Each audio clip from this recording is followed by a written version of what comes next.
Okay, I think it should be working. Sway! Hi! Hello, friends! Today we're here with the Slay Amazing Angel Ah! Oh, Hi! Hi! Welcome in every gender to our fantastically queer stream. It is Trans Awareness Month and Trans Awareness Week, and tonight we are throwing a parade of trans joy, love, inclusivity, and diversity.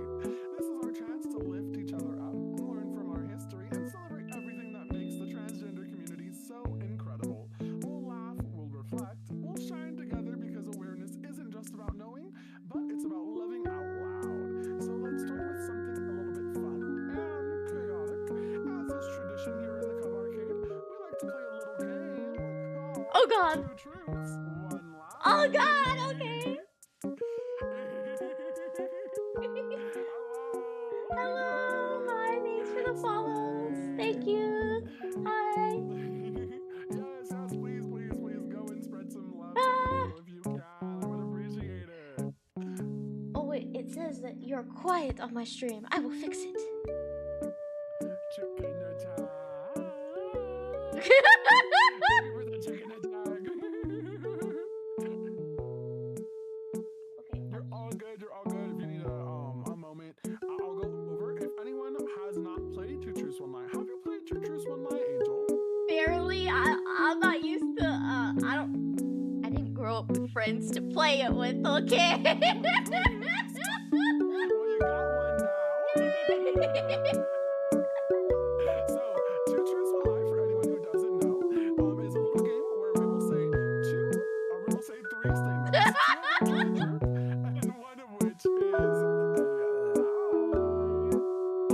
So,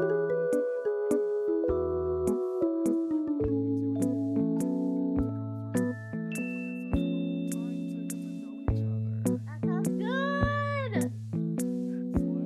I think the audio is now. Hopefully. Wait.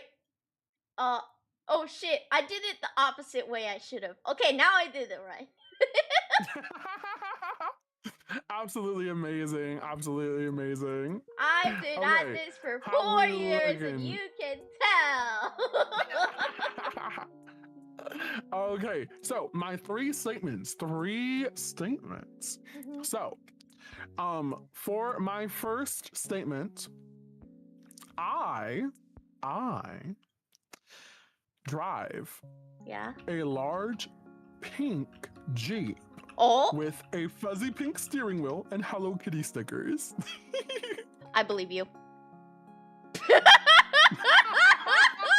Haven't done all three yet. I believe you.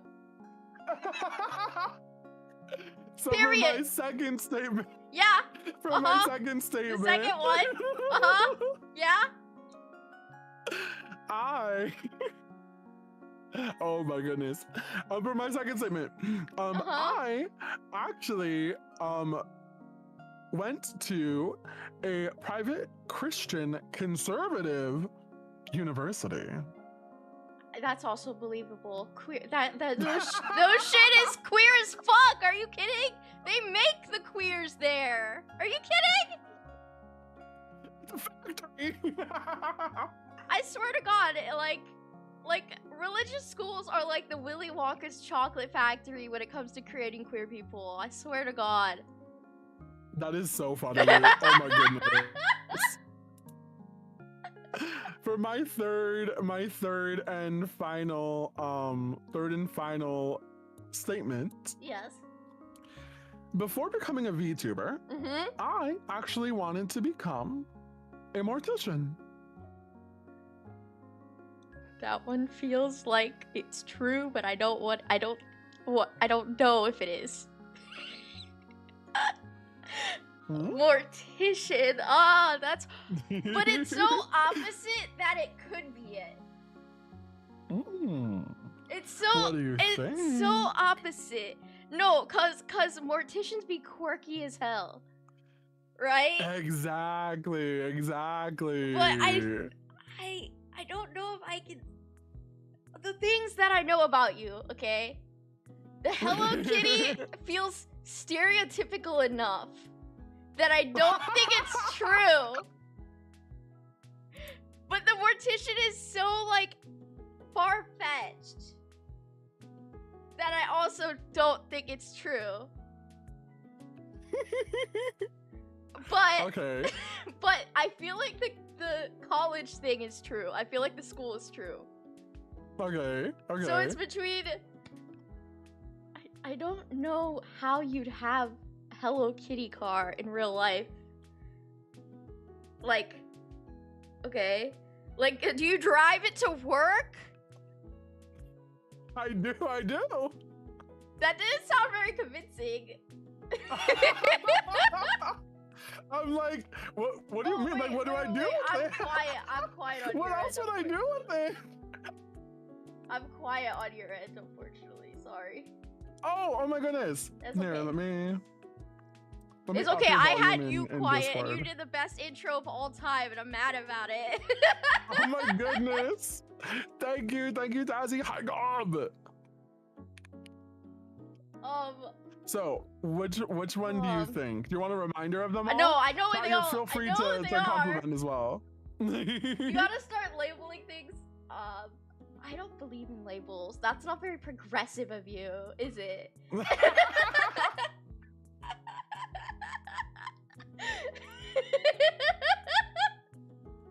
That is hilarious. I think would you drive a Hello Kitty car to work? That's what I'm like trying to grapple with. Not becoming a mortician does not impact your daily life as much as driving a Hello Kitty car to work. Right? Because I feel like in a social situation, it'd be harder to have a Hello Kitty car. Right? I feel like I dress pretty like Well, pretty yeah, much how dressing I is look one too. thing, but like, are you gonna And so it's like pull if up? you see me coming out of a Hello Are Kitty you car, gonna, I feel like- like it would be like, oh, that makes sense. Like, okay, maybe if you were gonna be a mortician, this would make sense. But are you gonna pull up to like a funeral in the Hello Kitty mobile? Like, I feel like that would be. I feel like that would be. I feel like it wouldn't be good in all situations.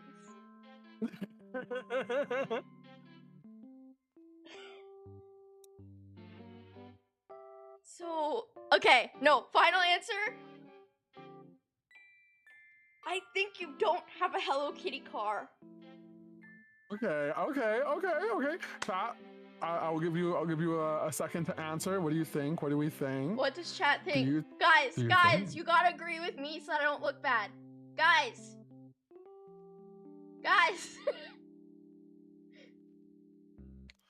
I Agree with promise me, you. obviously. Agree with me or else. Agree with you.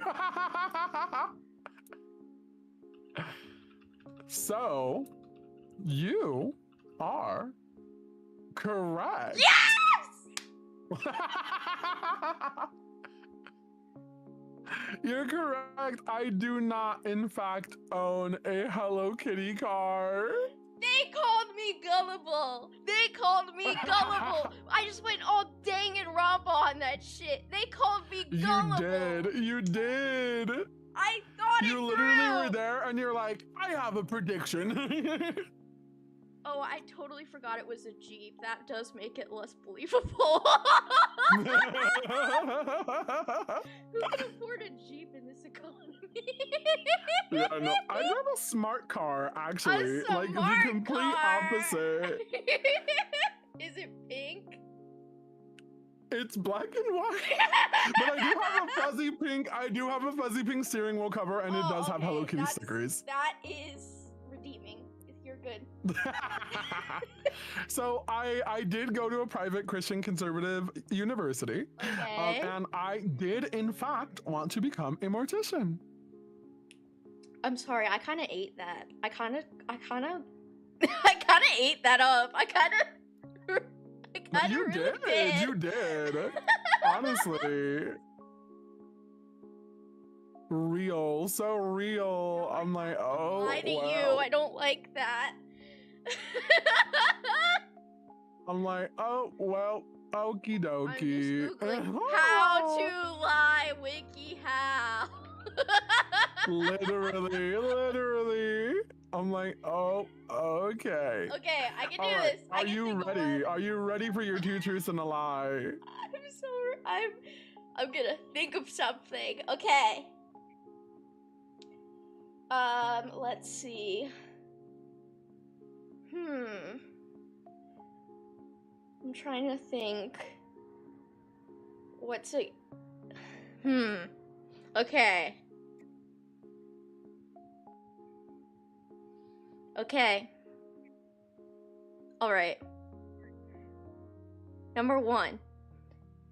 I ate a sea urchin's ball sack.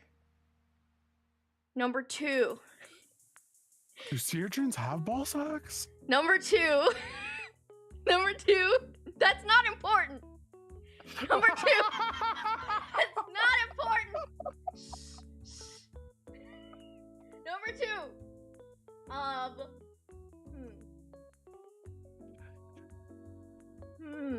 Let's think. Number 2. I did ballet. Okay. Oh, okay. Number 3.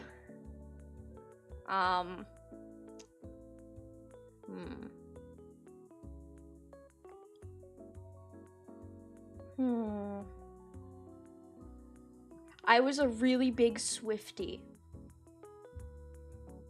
Ooh, okay. Also, that's so cool, Mizu. Oh my gosh, that's so funny. I'm gonna say, I'm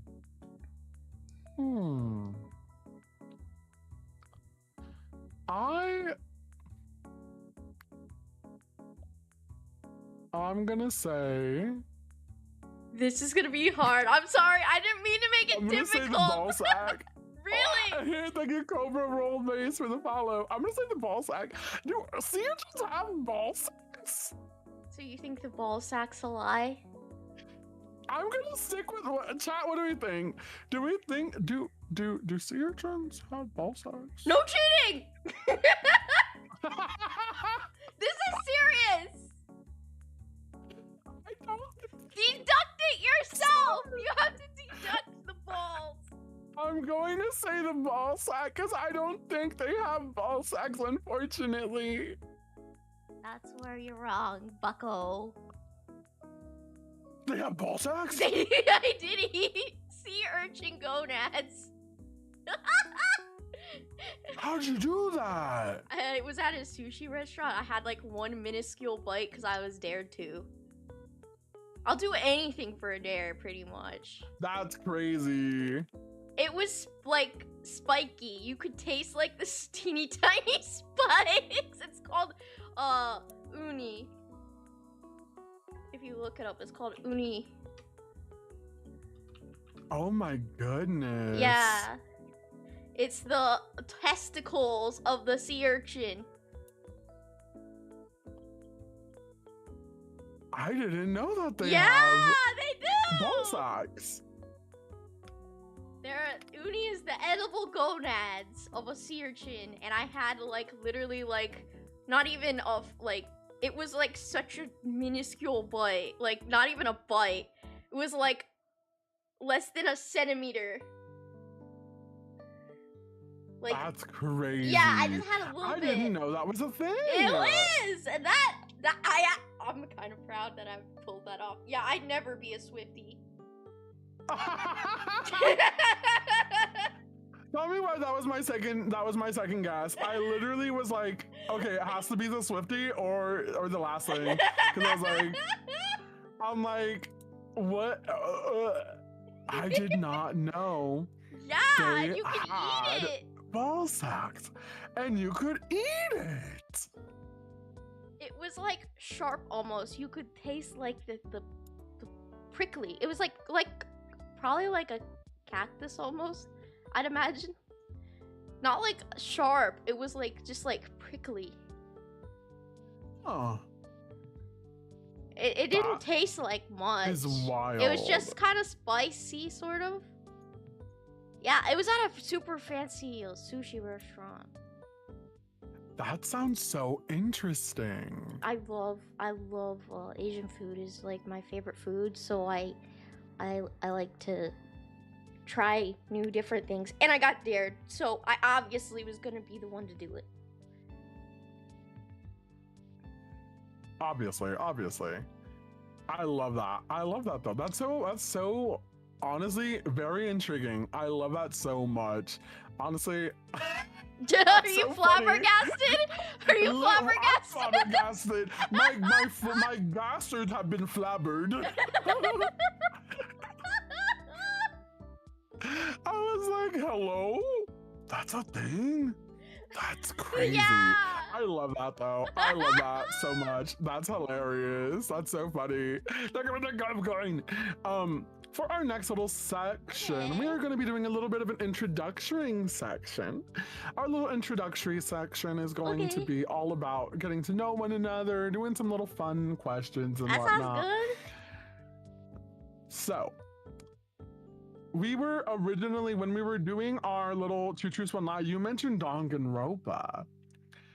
My question for you, speaking of Danganronpa, is who is one of your favorite trans or trans-coded characters in media? Like ever? Yeah. Okay. Psyche K from... Love Psyche K. Yes, Love Psyche K. K. From Psyche K. From Psyche K, period. I relate to Psyche a lot. Mm-hmm. I think Psyche really called me out a lot. Psyche K, like him in the show, he has such non-binary, gender fluid, like he just takes whatever gender is the most useful for the situation he's in. And that is how I feel. Whatever makes the joke funnier, that's my gender in that given moment. That's hilarious. Gender, I hardly know her. Like, gender as a use of utility is so fascinating how it's used in that show. Like, and so yeah, it'd probably be Psyche K and Hanji Zoe from Attack on Titan. Yes. Oh my god, happy Trans Week! Hi! Hi! Happy Trans Awareness Week! Yes, literally, absolutely insane. I love that. Some of my favorites that are trans and or maybe like trans-coded. So for anyone who doesn't know, trans-coded means that a character may not be explicitly trans, but sort of like coded to be trans. And a lot of characters from older media are seen as trans-coded, actually. And we'll be talking about that a little bit later, about some maybe trans headcanons. But some of my favorites are Theo Putman from The Chilling Adventures of Sabrina, which is the revival of Sabrina the Teenage Witch.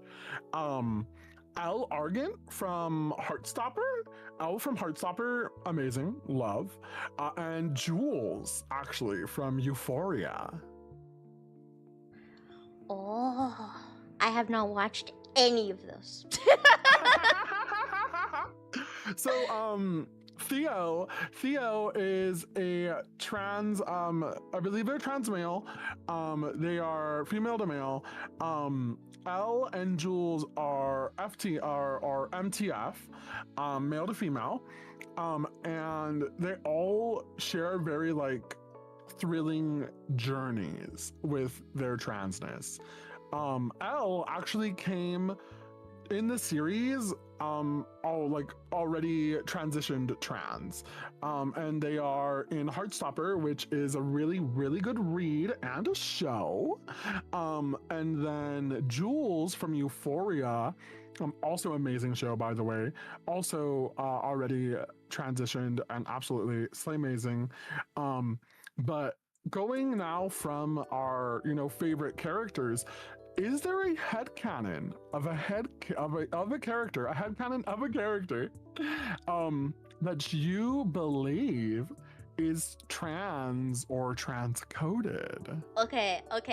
They might take me out back for this one. They might take me out back for this one, but think of it allegorically, as an allegory. Okay. Rumi from K-pop Demon Hunters. Oh, okay. Allegorically, I feel like it is giving a queer trans interpretation, that potential there. I feel like I love that. when I watched it, that's what my thought was. I'm like, girl, you are gay. Gender is going on here. There's something happening. I feel that way about Elsa too. I know back in the day, Elsa was like a huge queer allegory, thing that people talked about a lot. I feel like Rumi is the new Elsa. Honestly, so that's crazy. I feel like she is. I feel like she kind of is. She really is. Some of the ones I saw that I lowball agree is don't judge me, okay? We listen and we don't judge. Thank you. Yes, we listen and we don't judge. Exactly. Okay, chat. Don't judge me for this. So Pennywise. I think if you have you watched My Life as a Teenage Robot? Yes. XJ9, Jenny. Yes, Jenny is yes. No, I've heard this discussed. I totally agree with you. 1000%. Period. 1000%. And then I mean, just like the what is it? That one episode where it was like that creepy little skin suit that she put on. Oh? Have you seen that episode? I don't think so. So there was an episode there's an episode where she puts on a skin suit, a suit of skin. Oh it's my God. Fabric or whatever. But she turns into a she turns into a quote unquote real girl. Oh, human. interesting. You can see skin and everything, and I'm like, huh. I have two more. Okay. One of them, have you ever seen the movie Barnyard? Yes, Otis from Barnyard. I mean, cows are all women. No. Cows with udders are women. Cows without udders are bulls. I thought you meant all cows are women. All cows are women. No, but we call male cows without udders bulls. Yeah, but and so Otis being male and having udders. Otis super trans mask. Hi, love. That's my husband. Oh, hi. I've seen you guys' cute pictures on Twitter. They're so cute. I go. So cute. I'm using my model that people hate on Twitter right now. As you should. And then my third one is Danny Phantom from Danny Phantom. Yes. Exactly. I agree. No, you're right. Exactly. Thank you. Right. If you're just tuning in, we are talking about headcanons of characters we strongly believe are trans. His molecules got all rearranged. Does that not sound trans to you? Rearranged? Transformed? Rearranged. Trans?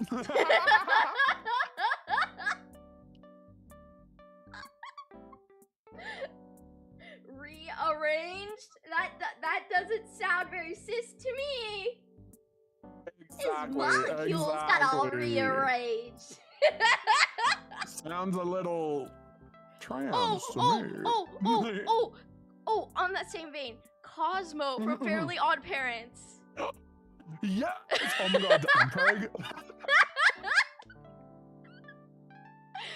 I see it. Literally! And I'm just gonna say, low-key think he might. Okay, I know Cosmo would never cheat on Wanda. Yeah, but no. why are Poof's eyes Wandissimos? Exactly. You already know. Pink and green does not make purple.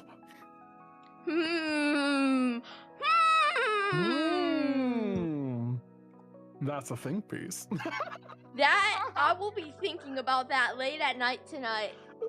You'll be like, why are they purple? Why did they not think about the color mixing of the genetics of a fairy with the boy pregnant father mom? Why did they not think of that? Where did Mpreg come from? Fairly Odd Parents. For our next question, yes. Have you? Okay, so this is a precursor to this question because the term comes from that. Okay. Have you watched the queer trans movie? I Saw the TV Glow. No, because of flashing. Yeah, oh wait, that's completely valid. Yeah, I wanted to watch I it. remember that, and I was like, oh wait, fuck. Actually, I don't think you can because there's a lot of flashing in that one. I was like, oh shit.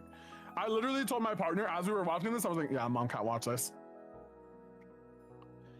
I wish they would make an accessible version of movies. Like, you could have the regular version, but like, yes. Please make an epilepsy-safe version, please. Exactly. I beg you. My mom was so upset when they released Incredibles 2. Yeah, because, that gave me problems too. Yeah, originally there wasn't a warning or anything. And it had to be like kind of protested to get a warning. Yeah, I watched it before I had my epilepsy diagnosis, and I was totally unprepared and got really sick, and I'm like, oh man, I must really hate this movie, huh? I didn't even know. I didn't know what was happening. So yeah, now I'm like, if you guys didn't know, I got diagnosed with epilepsy like a year-ish ago, not that long ago. So I did not know for like 23 years of my life that I was epileptic. And I've been having seizures since I was 5 weeks old. So it's been a battle. But yeah, so I just, oh my goodness. They should and it's crazy. One without special effects on it. Like, you could take away a lot easier. It'd be so easy. Exactly. So the reason I asked that question is because I use the term in this question. So the question is, what piece of media was your I Saw the TV Glow moment? And without spoiling it, if you ever do get to, because I don't want to spoil a movie for anyone, especially that movie. That movie is so powerful.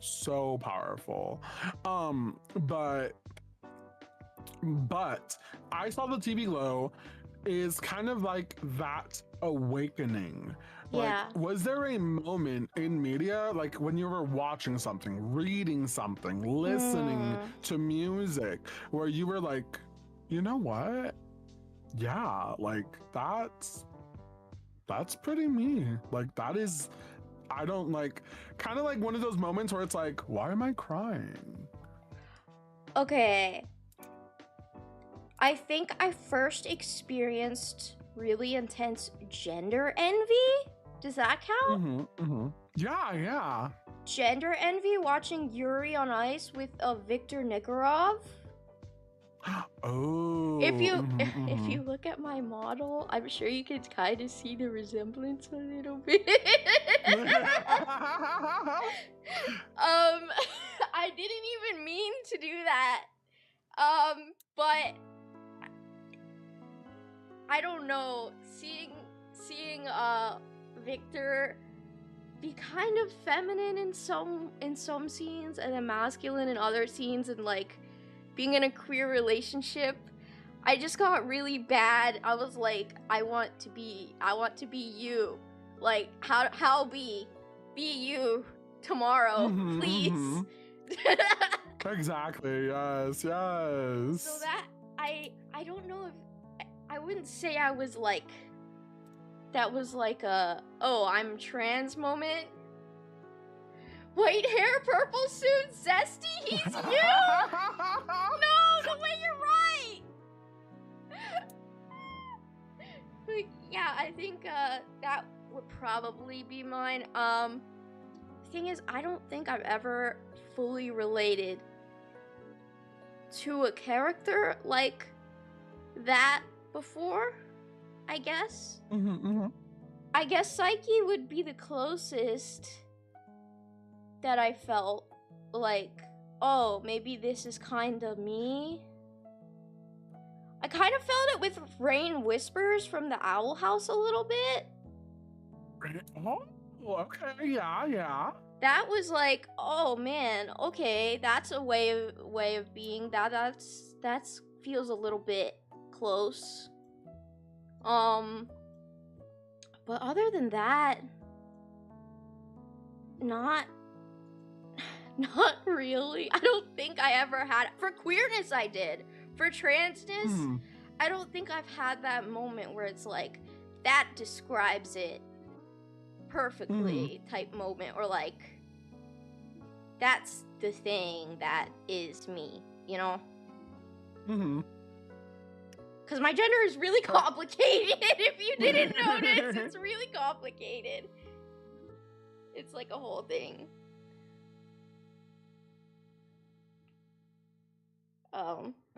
But yeah.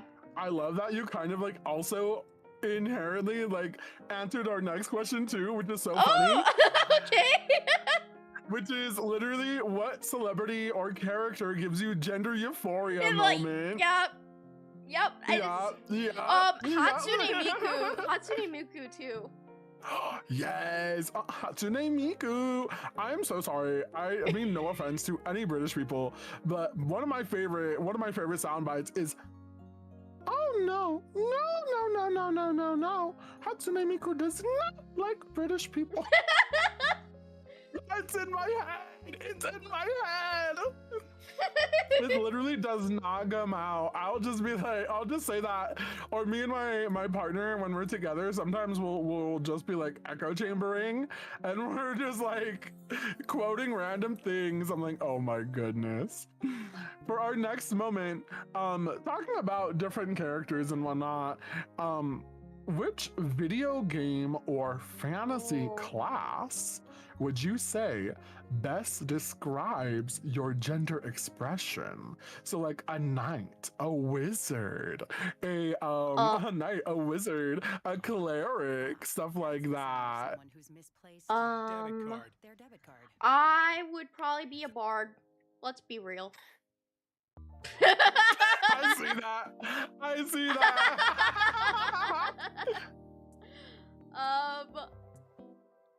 I think I'd be a bard.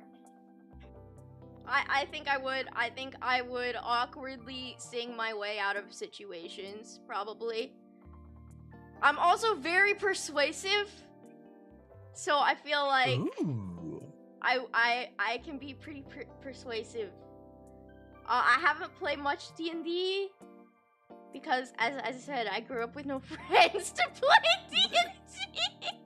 I've played a total of 1 D&D session, 2. I derailed one of them. So,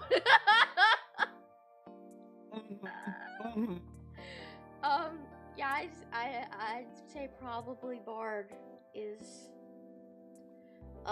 fantasy class. I can see that.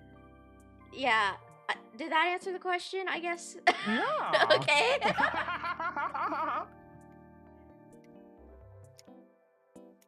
For our next little question, I feel like for me, I'd also do like bard or maybe like cleric. I think cleric, definitely.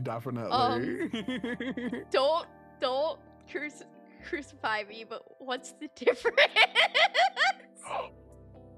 Between bard and cleric? I've never played with the cleric before. I've only played two games. So clerics in Dungeons and Dragons specifically, when people think of clerics, they think more like heal, support. In D&D, they're kind of like tanks, honestly. They do have a lot of healing capabilities, like different spells that they can use to heal, but they can also do big PP damage. Clerics are like pretty well-rounded. They are focused mainly on like supporting, but in my mind, support is more than just like, oh, I'm gonna heal you. Support is like, oh, I'm gonna heal you, then I'm gonna go kill this bitch. Whereas bard is a lot more to do with your charisma. It's definitely going through different things and also very musical as well. Bards always have a musical instrument. For instance, there's also a large, different thing where it's like, oh, hey, this person is a bard, and I played as a bard. I played as an orc bard, and my that sounds instrument fun. was the art of jazz hands. You're so smart. It was my interpretive dance of jazz hands. So whenever I would do like bardic inspiration, which is a move to help in them, I would literally go like whoa and do little jazz hands at people. That I'm in awe. You win. You won. You've won at being a bard. Exactly. I'm like, that's so funny. But that is definitely something that I can see you as a bard. That would be so fun to see. Well, the one time I played D&D and it was actually successful. You're gonna laugh. Okay. I played as a druid. Dwarf. I think dwarf or gnome, I forget which one it was. I think dwarf, named Garbanzo, who could grow his own wheelchair out of magic seeds. Oh my goodness, that's amazing. It was made out of mushrooms and different plants, so he would like grow a wheelchair whenever he needed it, and then roll himself wherever. And so I love that. Yeah, I love that so much. It was really fun. We did a whole wheelchair user D&D campaign. The DM, pretty much everyone involved was disabled. It was called Disabled. It was really fun. We only ended up doing one session, but it was great. I completely understand that. Yeah, it was my first time. I didn't know what I was doing. But yeah. It is all good. All good. I completely understand that. I'm just like oh my goodness. Welcome back. So, for our next question, if you were a boss in a video game, what would your theme song be? Oh god. Like any song?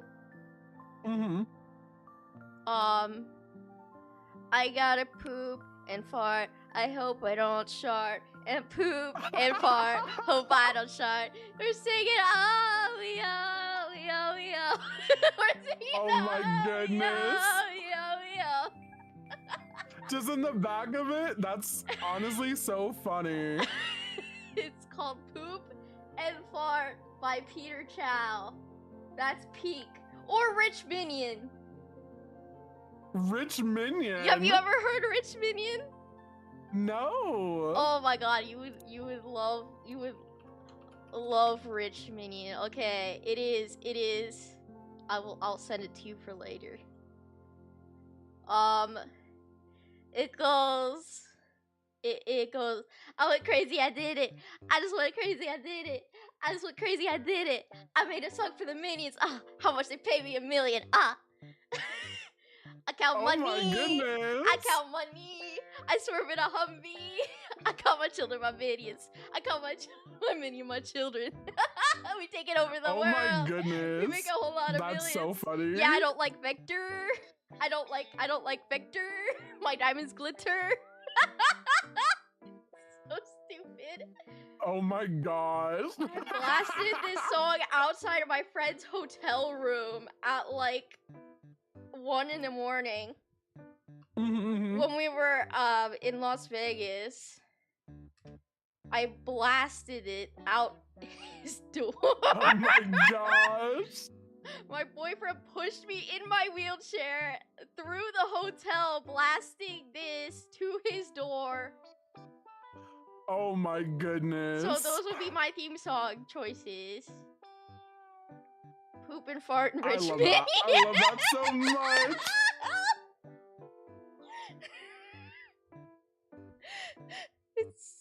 It's so. Pop off. Hi, Leafy. How are you? Oh my goodness. So now we are get to go into a little bit of a historical question. Oh, I love history. Yes. Have you ever heard of the term female husband or know of the book that relates to it? I mean, no. No.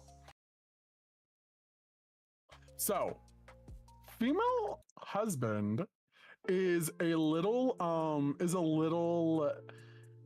so originally it came from a book called The Female Husband. So the term is rooted in historical accounts, starting prominently with a sensationalized 1746 account of a Mr. Charles Hamilton, who was a person who married a woman, though the account is of the person, Charles Hamilton, marrying a woman being a female. And they were acting like a husband. Oh, And so gender is afoot. that was correct. Exactly. Gender was afoot. Gender was even a hand, if you will. The gender was at hand. But the story, The Female Husband, was by someone known as Henry Felding, which was fictional, which would add melodrama and a bunch of different things. But the term female husband would then operate in a world where gender roles were defined as, man and woman. And this is where women would, challenge societal expectations, social and legal order, and actually would often face punishment, shame, and even legal interventions, as the term would defy the notion that gender was predetermined by sex. I see. Yeah. It kind of reminds me of Interesting. the term that we use today, like male wife. Exactly. It's very, very similar to male wife. And many people theorize that it could have stemmed Really? from the term female husband. That male wife stems from the term female husband. Cause male wife, that sparks joy. Female husband does not spark joy with me.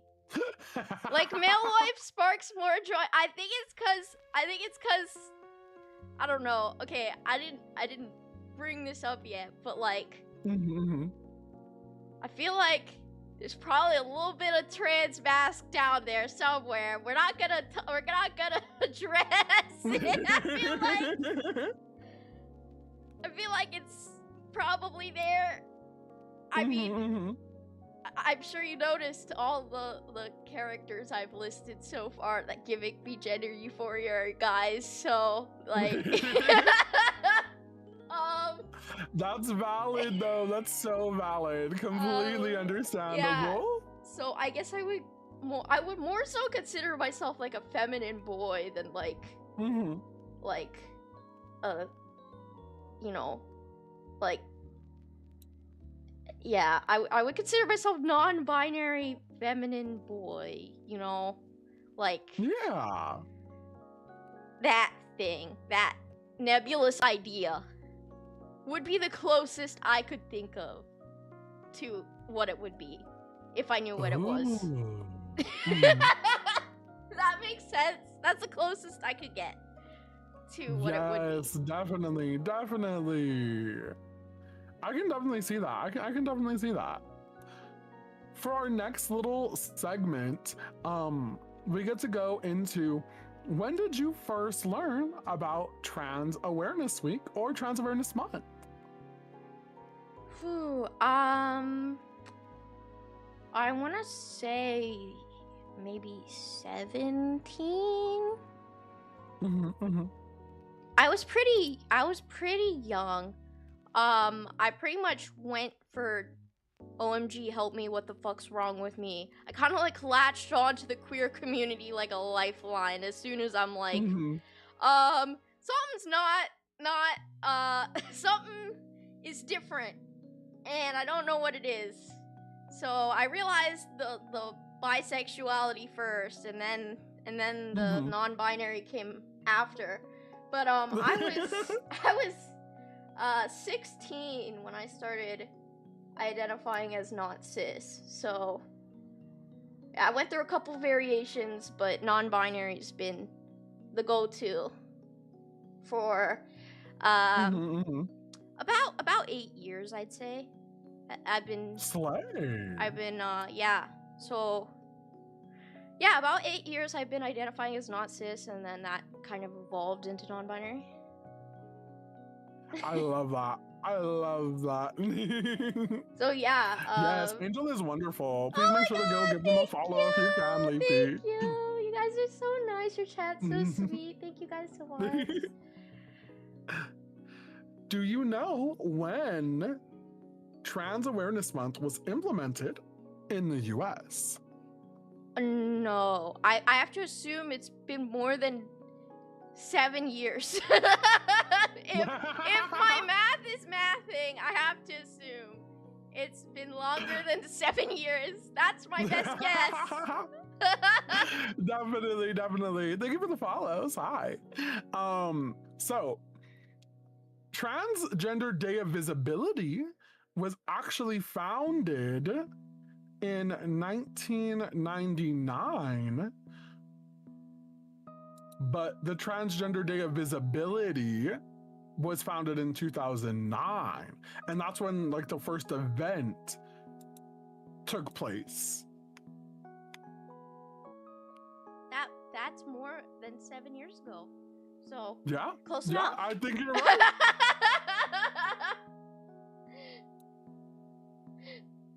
So yeah, oh wow, that's like over 20 years, right? Since 2009. That's when it was almost, there. And then the like presidential proclamation was in 2020-21. 2020-21. I know, I wasn't gonna say anything. I was not gonna say anything. Exactly. So in 2021, President Joe Biden issued a proclamation recognizing March 31st as Transgender Day of Visibility. But then we also had it going through celebrating, globally. People have been celebrating it for years, but that was like for not the Trans Day of, that was for the Trans Day of Visibility, but not the Transgender Day of Awareness, which was put in 2009.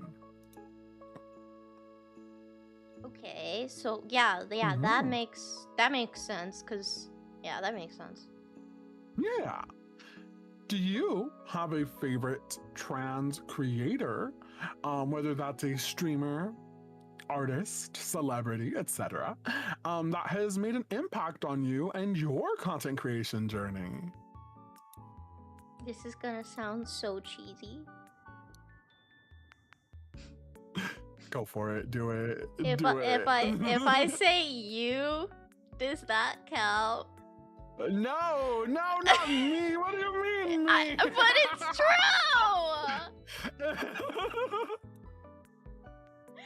What do you mean, me? I mean you. Me who? You. I mean you. You do events like this, and you talk about it, and you do a lot of stuff.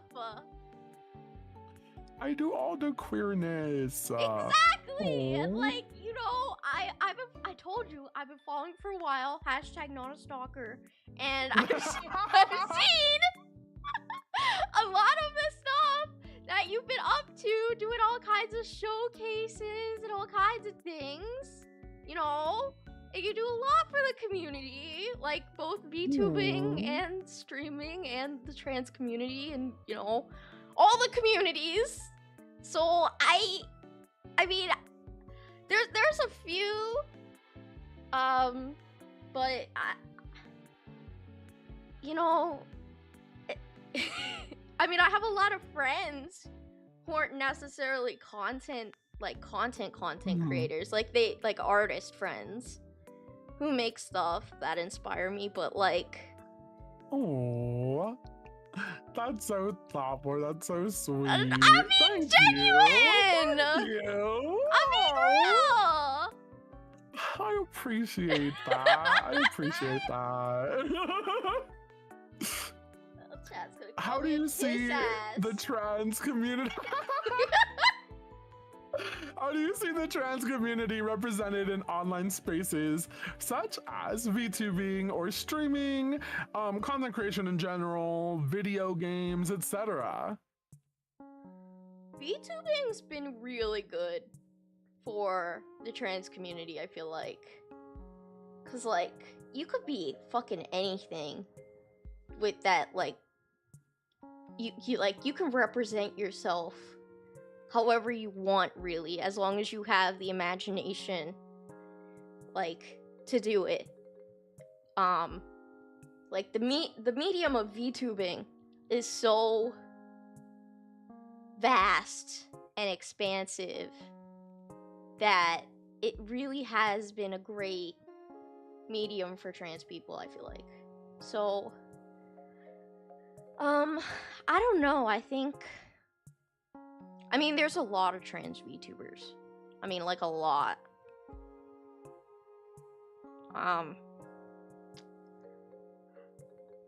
Honestly, I don't watch, I'm sure you've noticed, I don't watch a lot of shows or, like, things. I watch a lot of documentaries.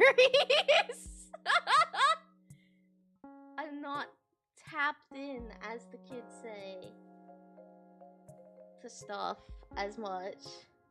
Trans people love becoming a little character on the internet, period.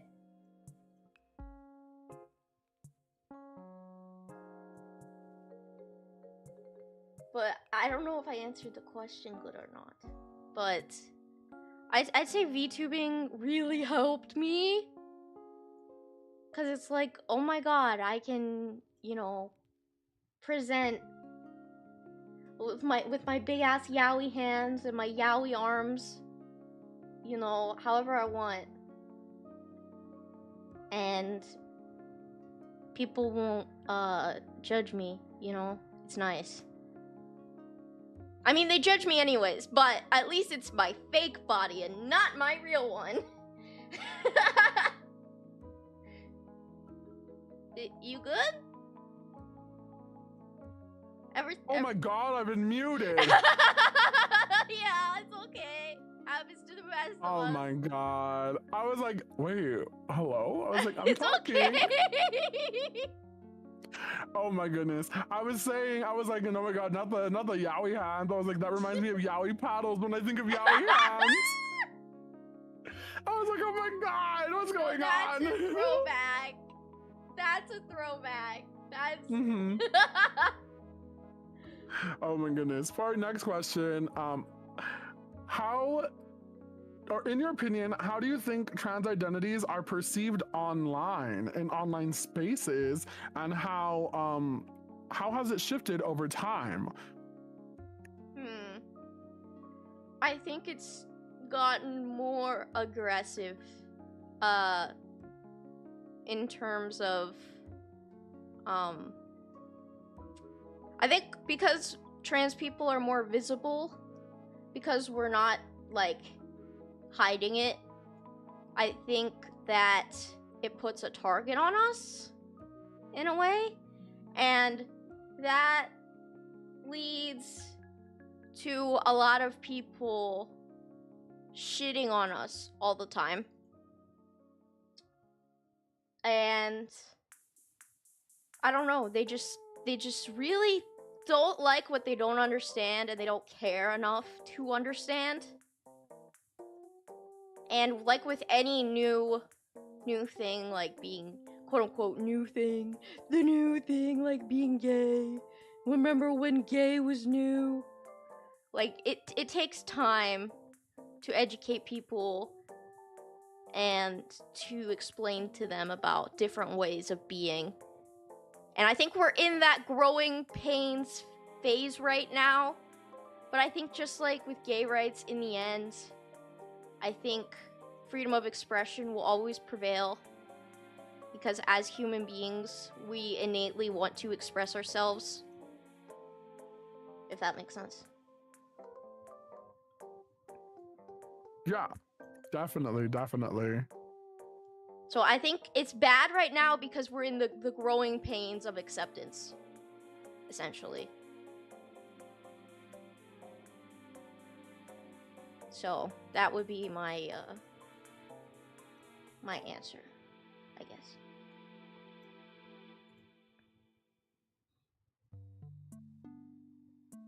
Sorry, my friend called me in the middle, and I was like listening, but then I was like also replying to them. They were checking up on me again. Oh, it's okay. I know you're going through a lot right now.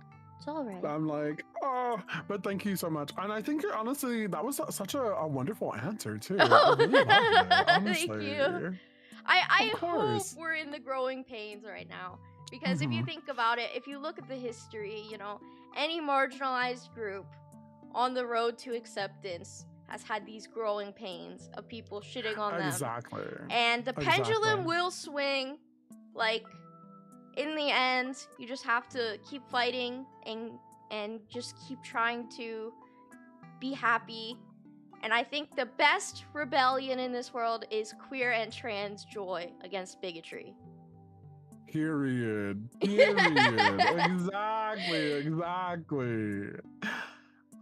For our next little question, which is a little bit of a follow-up. Also, thank you so much for the follow. Hi. What does the word visibility mean to you as a creator and as a consumer? Exactly. Existence is resistance. Amen. Period. What does visibility mean to me? I think, to me, visibility means, for me, how do I explain this? I don't feel like I would ever be at the point where I currently live and at this stage in my life where I could ever be visibly trans. And I think my version of visibly trans and other people's version of visibly trans are like totally different, because passing is not, quote unquote, passing as a guy is like not something that matters to me, I guess.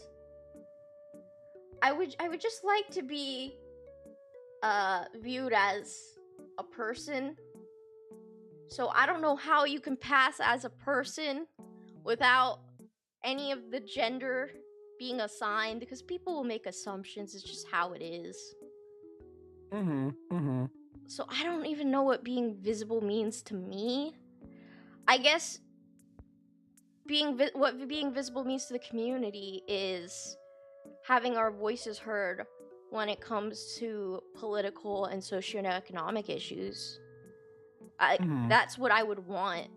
like the opinions and issues of trans people to be visible to society, I guess you could say. Exactly.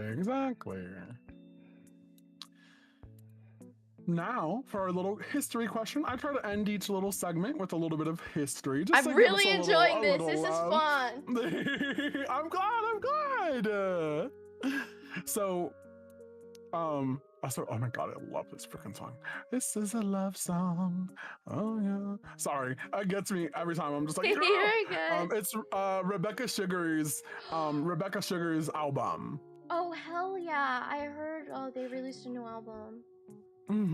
It's so good. Oh my goodness. Wow. Do you know who Gwendolyn Ann Smith is? I don't. I might have heard the name before, but I don't remember. So, Gwendolyn Ann Smith is actually the reason why we have Trans Awareness Week and Trans Day of Remembrance at all. Holy shit! Yeah. So Gwendolyn Ann Smith is a longtime transgender rights activist, best known for her work on online activism and memorializing victims of anti-transgender violence. Thank you for the follow. Hi, KT Truffles. Welcome in. And so in 1992, she persuaded America Online, also known as AOL, to allow gender discussions, leading to the creation of the first major online transgender forum. She also later contributed to early transgender web development and would create key sites for community organization within the trans community. And in 1998, Smith would find Remembering Our Dead project, which documented anti-trans murders and would lead to the creation of what we know as today's Transgender Day of Remembrance, which is observed worldwide. She also served on the San Francisco Transgender Civil Rights Implementation Task Force, helping advance gender-neutral restroom access and inclusive health benefits. Her decades of advocacy have earned her recognition, including and I'm not joking, this is an actual award, which is actually really, really freaking cool. I highly suggest looking into it if you're ever interested. It is the Vagina Warrior Award in 2004 and the Virginia Prince Transgender Pioneer Award. Yo. Our trans icon, Gwen. That's so cool. Wow. Mm-hmm. I have so much to learn from you. Thank you so much for doing this. I didn't turn that one off. Why would you do this to me? Why would you do this to me? I have a Discord mod voice redeem.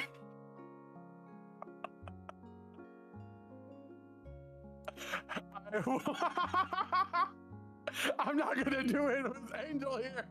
Oh no. I will do a little bit. I will ask the next question, but that is all you get. I'll refund your points too. Before we move on, you were talking about gender neutral bathrooms. I feel like that's an important thing to talk about. Yeah, of course. Okay, so I have a very different experience than a lot of people do with using public restrooms because if you didn't notice, I use a wheelchair. I don't know, if you guys noticed yet. Oh my god, wait, you do? Yeah, I do. And totally didn't put your P&G on. Yeah, so my experience is very different because since I do use a wheelchair, gender neutral bathrooms are like the best option anyways, because you should have at least one like gender neutral disabled like / family bathroom, like just for that even if it's only a couple people who need to use it, like, I feel like having the option, especially for like big events with lots of people, like, and they always put the wheelchair stall at the very end, so I gotta go all the way to the end. They should be near the star, like near the front of the bathroom. They shouldn't. The wheelchair stall shouldn't be the farthest away. That doesn't make any sense. Incredibly true. So true. So real, honestly, too. That's So, absolutely crazy. If you think that gender neutral bathrooms are bad, you are ableist. I'm sorry. That's just true. Period. It's true. Period. Because Thank you for the follow. Yeah, thank you for the follows. You guys are all following me, and I'm like, oh god. But yeah. Gender neutral bathroom, good. And if you don't like them, take the bathroom out of your house right freaking now. You don't deserve it. Take the bathroom out of here. Happy Trans Awareness Week. Hi. Sorry, my hat's still on. Oh my god. Okay, I do apologize for this, Angel. That's fine. I usually turn all my voice redeems off. No, I can't hear them, so I'm good. Okay. So, when will we can? What are some myths and misconceptions about trans individuals that you may feel like need some light shed on them? What did you say? What's going on? That is my Discord mod voice that I have to. And that's why I say I usually turn off my voice redeems. I'm gonna give you a refund money. Yes, refund yourself, please. I'm so all good. sorry. What are some myths or misconceptions? Me with auditory processing disorder. What are some myths and misconceptions about trans individuals that you feel like need some light shed on them? Okay, for one, you don't need to transition to be trans. Period. Being Period. trans is how you feel and how you identify. It's not about getting surgery. It's not about getting on hormones. It's not about presenting a certain way. It's about how you feel in your heart. You know. I feel like that's the big misconception. Cause like, okay, I haven't told anyone this yet, actually. I'm gonna let you in on the secret. I came out to my mom recently. For like the 5th time. She does not get it yet, but I think now she might have got it. And I told her, like, I'm doing this trans awareness stream. Well, first I told her I'm doing a big stream. I have a huge collab coming up. And she goes, what's the topic? And I'm like, well, you probably wouldn't like it. And she's like, what? Is it a trans thing? I'm like, yes. She's like, oh, okay. And I'm like, but I'm not going to transition or anything. And I was like, remember when I was 19? Okay. I asked my mom, okay, the pro tip on how to ask your parents, like, to use your preferred pronouns and shit, right? I had the biggest brain move, right? I went, my 19th birthday, I asked my mom in the car, so while she's driving, obviously, says she can't leave, right? Or get mad, because she's driving. On my birthday in the car while she's driving, I say, could you please stop using, like, daughter and words like that to refer to me? Could you call me child instead? Would that be something you'd be willing to do? And she's, obviously, gets a big stink about it, like, she handled it okay. And then, but obviously she gets really quiet, and I'm like, it's my birthday. You can't be mad at me on my birthday. And she's still quiet, but she keeps driving. So that was like the first time I ever brought up like trans things to my mom. I was 19. So, and then again at 24. And when I told her this time, she was more chill about it, obviously. I'm like, I'm not gonna go on hormones. I'm not gonna transition. This is just how I feel. Remember when I was 19 and I had all that? Like, it's been a long time thing. And she's like, well, I thought that was just a trend at the time. And I'm like, well, it's not. Not the trend. Yeah. Like, she's like, I thought that was just a temporary thing. And it's like, no. Still there. But my mom, she's trying her best. Okay, she's trying. Okay, she's trying her best, and you know, I can't blame her or anything. But she's trying her best. And so your stream inadvertently helped me come out to my mom. So thank you. Of course. Also, I love that for you, Jameson. I am trans non-binary and I dress unapologetically queer every single day. Amen. I love wearing pretty little things. As you should. I love bothering people by doing it too. It brings me so much joy. I love to hate. Give it to me. But I love that though. I love that, honestly. And I feel like that's so important for parents to do. I work in a school setting, which would piss a lot of people off online if they knew. I work in a middle school setting, and just being there, there's a lot of people, a lot of my kids, because I call them my kids because that's what they feel like. You know, they are, you know, the children I am there to care for and to protect and to educate, and them just seeing me being openly queer, openly who I am, you know, is definitely something that I feel like needs more. We need a lot more of in not just schools, but just in life in general. I feel like it's something to have that representation and to see that representation too. That kind of leads me to my next question, which is what kind of support or representation do you feel like the trans youth of today need? Oh God, where do I even start? Also, I'm so sorry for the auto mod. I put my auto mod settings. I talked with Angel about this. I put my auto mod settings like way up because of an incident.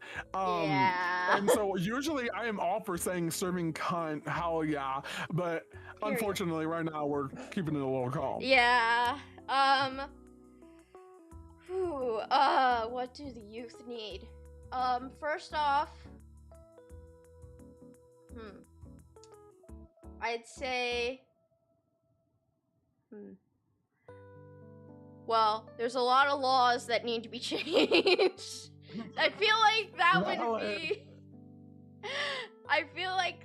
would help a lot. I feel like hate speech needs to be, like, monitored better. I feel like certain things, especially bullying in schools and online. I feel like online is like the new place to bully whoever you want and get away with it. And when it comes to trans kids, it's hard because you will always have people disagreeing that they even exist. So it's hard to support a section of society that society thinks isn't real, if that makes sense. So when it comes to like properly supporting trans kids, I genuinely don't know what we could do. I mean, obviously like the Trevor Project and things like that. I think it comes to building safe queer places that, and like networks, like social networks, that trans kids feel safe in. I feel like this is gonna sound cheesy, but like queer Discord servers, like queer teen Discord servers were like big. Tumblr used to be the original queer Discord server back in the day. That's where I felt supported. That's where I was like, this is cool, this is so great. Like, you know, we're hashtag reblog. You know, it was all that was where I found a lot of peace. But honestly, my first trans thought, I remember it clear as day. I know most people don't. They're like, well, I did this, well, I did that. No. My first ever trans thought, I was on the school bus, first grade, right? And I had this thought, and it was like, I don't want to be a girl, but I don't want to be a boy. So I guess I'm a girl. That was the thought. Okay, I was like first grade. So I don't know how to support queer youth. I was never supported. I never lived anywhere with support. I guess just social networks would be my thing, and monitoring hate speech and like suicidal threats, like wish of harm on other people, I guess. Monitoring that better on social platforms would be nice. Yeah, definitely. I feel like, you know, it definitely is, you know, something like that. When thank you so much, Nashi Shit, for the follow. Hi. But yeah, it's definitely something that can be a little bit difficult to talk about, especially when, you know, we've grown into these spaces where trans youth of today, you know, sometimes, I'm not gonna lie, I get a little, like, not jealous, but a little nostalgic, because I think about those queer spaces online, right? Like Tumblr was a huge queer space online for so many queer folk. And, you know, Tumblr, different sites like Gaia Online, you know, like a bunch of these different online spaces that fostered a lot of queer communities within themselves. It's really hard to go through them and think about it, especially when, like, we didn't have these things. But do you think you, growing up, do you think you would have benefited from this type of representation? From having someone, you know, visibly queer, like at your school, or having someone, like, visibly queer in media, and being, you know, so outwardsly. Absolutely. I actually, the reason why I haven't seen a lot of shows is I grew up in a very conservative Christian, almost cult adjacent, community. That's fun. So I was not allowed to watch a lot of what was considered worldly things. I wasn't allowed to listen to the same music that everyone listened to. I was strictly Christian music, Christian pop. Oh god. I was that one kid who was like reading the Bible all the time and only watching like Christian movies about the end of the world. A lot of conspiracy theory stuff. Because I grew up in a very conspiracy theory rich area. Very rural. I lived on a farm growing up. So there were people that I knew that were queer in my school, but none of us were allowed to talk about it or be open about it. And I actually didn't go to high school, like in public school. I had to do online school because I got really sick. Obviously, in 8th grade. And I had to drop out of regular school and do all my school online. So, I don't know. I know there were some queer kids in my school, but I did not get to interact with them in high school. So, I don't know if that would have helped or not. But I was too physically disabled to do school anyways, so it wouldn't have really mattered. If that makes sense. Oh, that's so valid. That's so valid. Completely understandable too. Completely understandable. Also, oh my gosh, I'm so sorry. My auto alert keeps covering your face. That's fine. I don't care. I definitely understand that. You know, I feel like growing up, I was always, not always, but I was pretty obviously queer. So the closet was glass. Let me just say. I came out officially when I was a sophomore in high school. So I've been queer for a very long time. I came out originally as just gay. Came out to myself in middle school as bi, and then it kind of progressed from there. And I feel like bi to gay pipeline is such a big thing, but I was bi in middle school, or what I would perceive as that, and then gay, and then into non-binary. One second.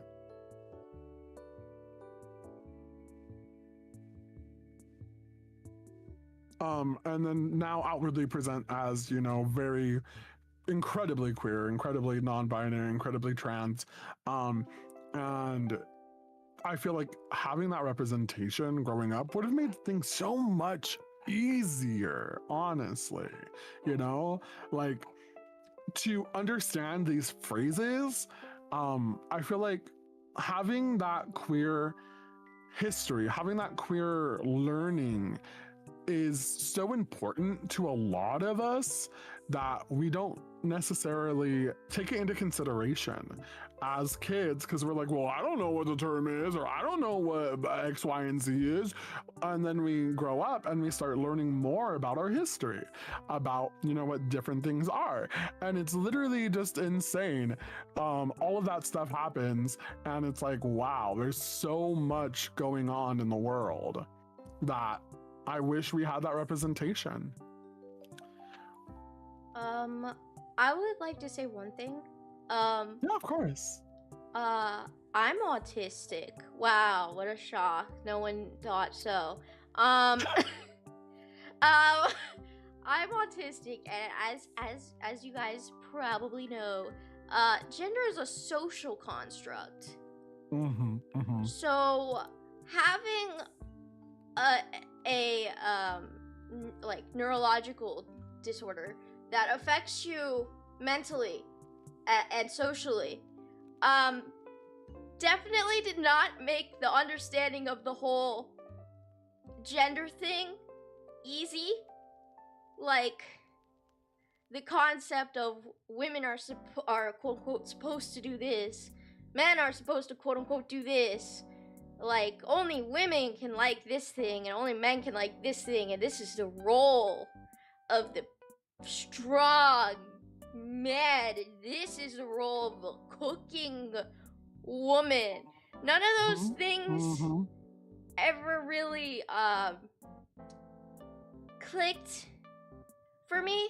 So I was always putting on this weird performance of what I thought a woman was supposed to be for the standards of where I grew up.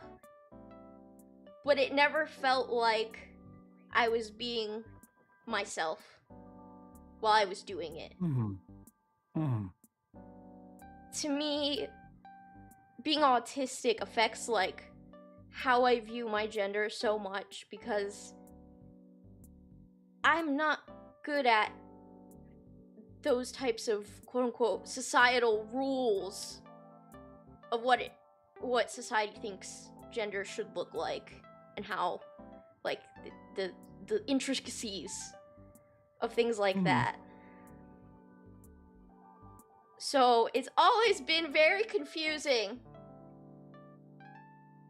for me, because it's always been like, women aren't supposed to do this and like this, and it's like, well, I like that, so I guess I'm not a woman. And then they're like, oh, not like that though, no, that's too far. It's like, Yeah. I always felt like I was doing something wrong constantly, because I could never, like, physically, mentally, socially conform properly to the way that everyone else seemed to easily just do it. And I was just over here like, how about I not do any of those things? And I tried really hard for so long to like I told you, I was in ballet when I was a kid. I did ballet. I also did karate. I had to quit both of those because turns out being physically disabled as a child and not knowing it and doing physical sports is not a good idea.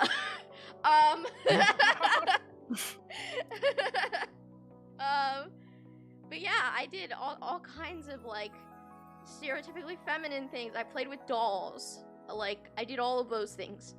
But the way I interacted with them, I would write like stories. I wouldn't like dress up.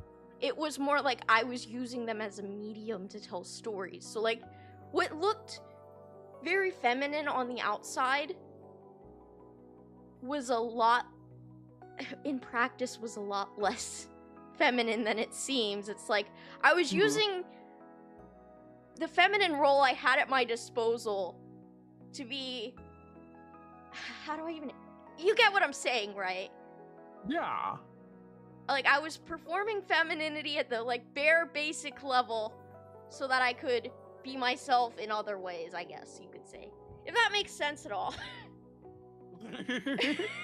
Yeah, no, definitely. It's all very completely complicated. I understand that. kind of told you, I warned you, it's complicated. No, it's all good. I love the complexity, honestly. I love the complexity. Going a little bit forward, how does your creating, like your content creation, how does that help you express your gender identity?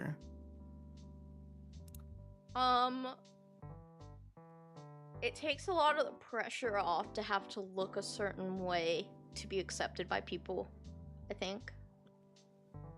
I'm not sure if it really relates to my transness at all. It's more so like, it's more so like it gives me a presentable form that people expect, and I don't have to do any extra physical effort for it. So I like it because of that. I don't know. I never really, I don't know, my model is kind of feminine. Because that's what I like. But yeah, I got the big old yaoi hands, so I did that on purpose. Valid, so valid. What are some small things you think that allies can do to help trans individuals in everyday life? Talk less. Valid! So valid! Like, listen more. Talk less, listen more. Maybe you'll learn something. Like, we love you, but sometimes y'all be doing too much. Sometimes, but we love you. But yeah, I just say listen more.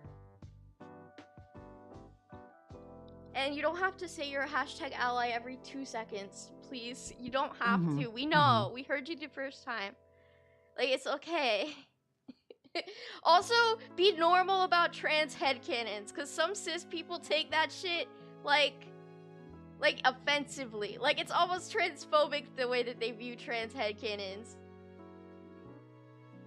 Exactly. Yeah, exactly. Please, you don't have to introduce us as your trans friend, you know, like, You don't Uh-huh. you don't have to like out us. You don't have to do all that. You can just kind of be like, you know, chill. You can chill. Just treat us like we're regular people and listen when we say something that's important. That's it. Exactly. I'm just like it's such bare minimum that Yeah. it surprises me. It surprises It me when does. people are like, how do I do this? I don't understand pronouns. Well, you know, it's like sometimes it's like I don't know. Sometimes allies, I'd rather an ally try too hard than not try at all, you know? But sometimes I just want to be a regular person, dude. You don't have to make a big deal out of it. That's my advice for Exactly. allies. It's like, just treat me like another one of your friends. And like, you can ask me stuff, but like, you know, we're chilling. I mean, I don't have any friends like that, so I don't really worry about it. But especially when it comes to allies on Twitter, that's what I've noticed is like, listen more. That's it. That would be that would be it. Honestly, well, I feel like that's so valid though too. That's incredibly valid because it's like all you're really telling them is like, hey, like, just listen. That's all you really want is just listen. Like,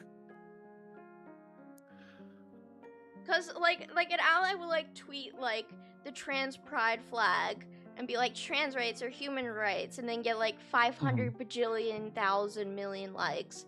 And then it'll be like, right? And then like a homeless trans person will like post a GoFundMe, and it's like crickets. And it's like, okay, are you linking like actual ways to help trans people under these big posts that you're getting? A lot of times, no.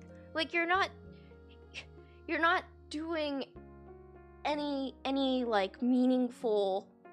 Like, yeah, like, tweeting your support is great and all, but at some point, it kind of feels a little bit like, oh man, I support this group of marginalized people, aren't I so cool and great, and you guys should totally let me into your little club now, right? And it's like, yeah, we need the support, but at the same time, it's like, please just, all I'm asking is like, if you're gonna make a tweet supporting trans people, please like link some GoFundMes or like trans resources, the Trevor Project, literally anything under it. Exactly. It's like, you know, the same, you know, same things you would do for any other marginalized group. I would hope that you would do. That's my critiques for allies. Just, yeah. Period. No, exactly. Because it's like, how hard is that? Realistically, how hard is that for people to like do? You know, like just on top of everything you're doing, add a little thing. Like, just add something to it. You know, like I feel like in my very honest opinion, I feel like it can be very easy to put in to practice, but that's just me. Going a little bit forward, now it's time for the history section of our next little segment. Also, we are reaching about 1:45, an hour 45 minutes. Do you need to do a little bathroom break, get a little bit of food, anything like that? If you need anything, I always want to make I'm sure. good. You're so good at collabing. Holy shit. I'm over I don't think here. I've ever gotten that. I'm as over a- here yapping like my life is on the line, and you're being the most like supportive, nice, professional, like funny collaborator, and I'm over here like, oh man, my theme song will be pooping fart, dude. Like. I appreciate that so much. I appreciate it so much. I think you've been doing a wonderful job, though. I am enjoying this collab thoroughly. I absolutely promise you. Also, don't mind me posting in chat. I have commands. All good. So whenever we talk about different stuff, I like to put that in there. Next up, do you know what the Compton cafeteria was? No, treat me like I'm a kindergartner. Okay. So also, after I do this, there is a follow-up question that is going to be a big one. Okay, Like, I'm down. pretty big. So in 1966, in the Tenderloin district of San Francisco, we're traveling back in time together as we get to learn a little bit more about trans history. There was one of the very first quote-unquote trans cultural districts, which was home to many LGBTQIA2S plus patrons, LGBTQIA2S plus. I like to slow it down just in case I say it too fast, because I say that with such gumption that people are like, what the fuck did you tell me? But that is the full acronym for LGBT. 2S being included just recently for two-spirit individuals. But so there were many different individuals and patrons there, and there was a popular spot inside of Gene Compton's cafeteria, which was an all-night restaurant in the Tenderloin neighborhood, which was very popular spot for everyone really, and for queer people especially, as many of the queer folks worked night times. Pick that how you will. However, the workers in the restaurant didn't really like that and would often call police enforcement to have the queer community specifically taken out. One of those nights, a group of trans women were honestly fed up with the belligerent harassment and straight up abuse from the police as they were exuding hate towards them specifically. So one night when the police came in to try and quote unquote escort them out, they were using quite a use of force, and one of the trans women was said to have thrown a cup of coffee directly in the officer's face, sparking a chaotic uprising, which is an unprecedented moment of trans resistance to police violence.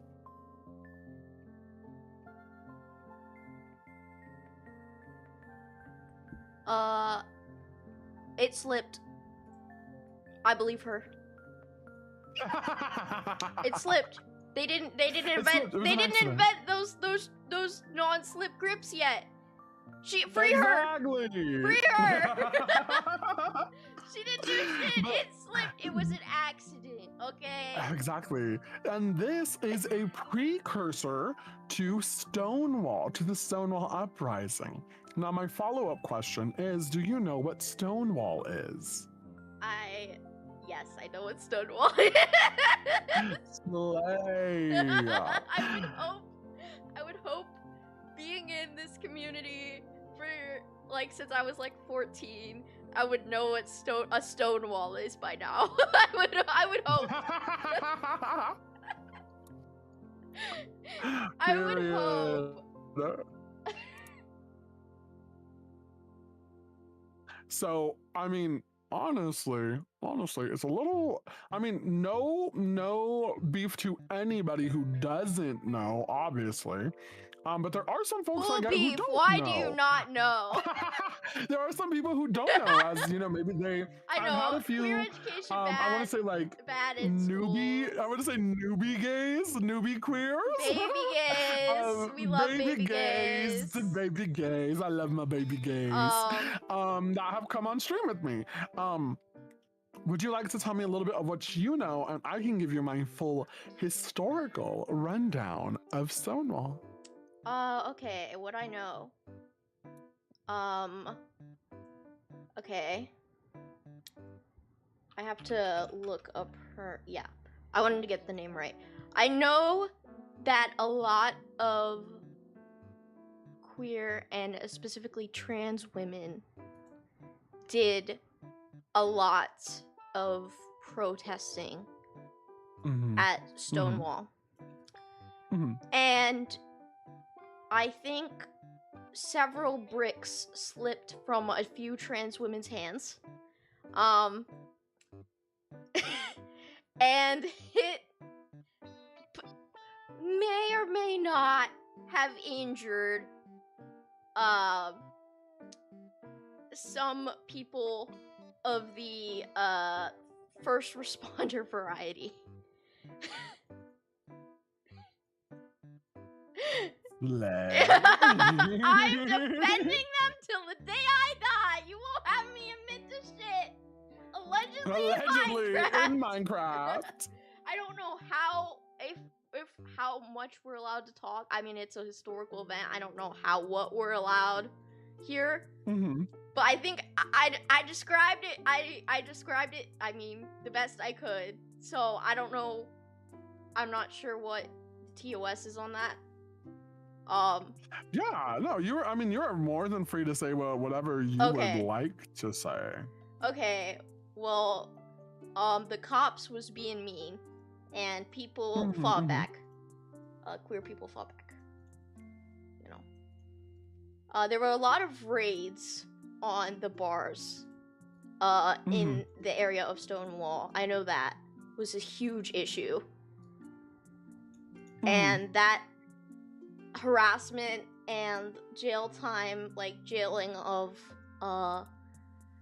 queer, trans, and drag queens at that time led to a lot of animosity, which was only fueled and taken advantage of by police, and it led to a altercation, basically. That's my understanding of it. Of course.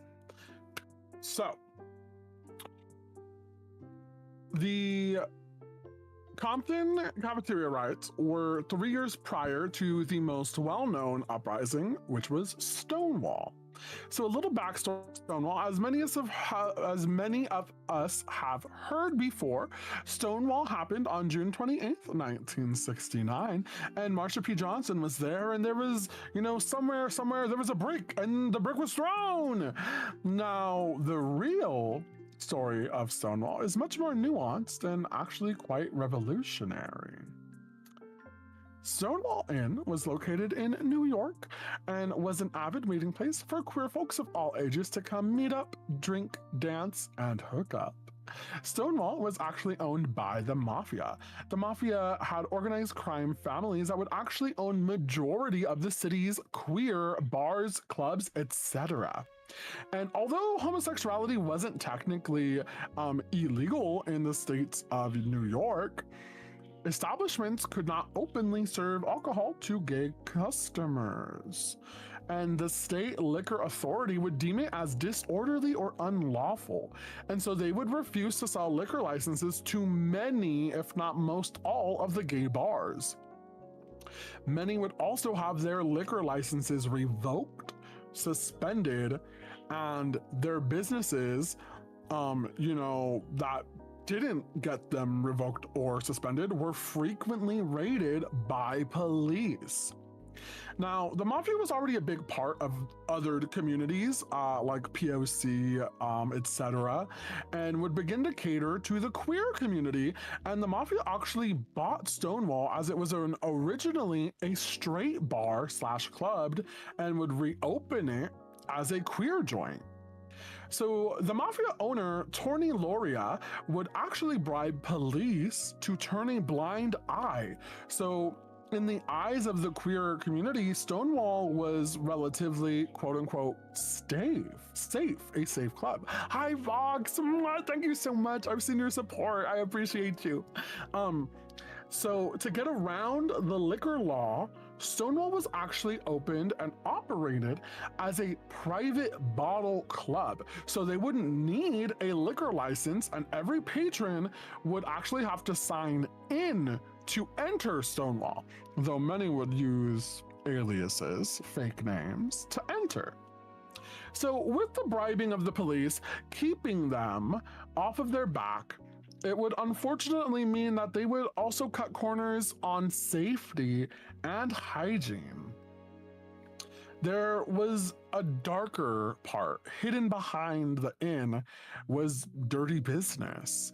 I mean, it was the 60s, the 70s. It was the height of, drugs, unfortunately. They would, use different individuals to go and deliver drugs to other places. They would use it as a meeting spot. They would water down drinks and sell them at exuberantly high prices.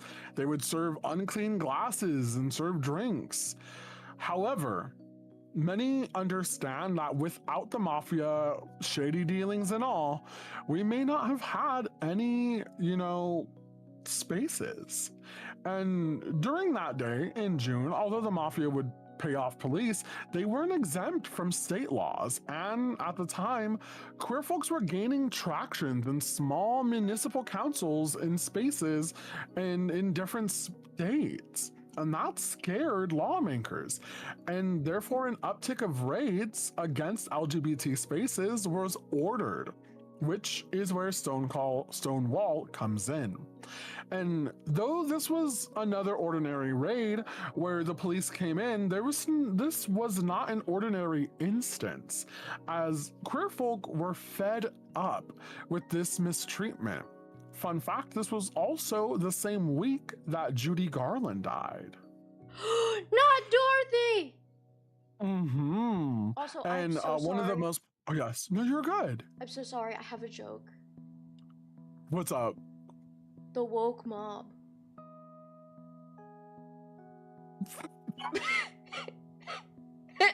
I'm dead. I'm dead. Oh my god. The woke mob. Our friend Dorothy. Yes, our friend of Dorothy. That's where a lot of it came.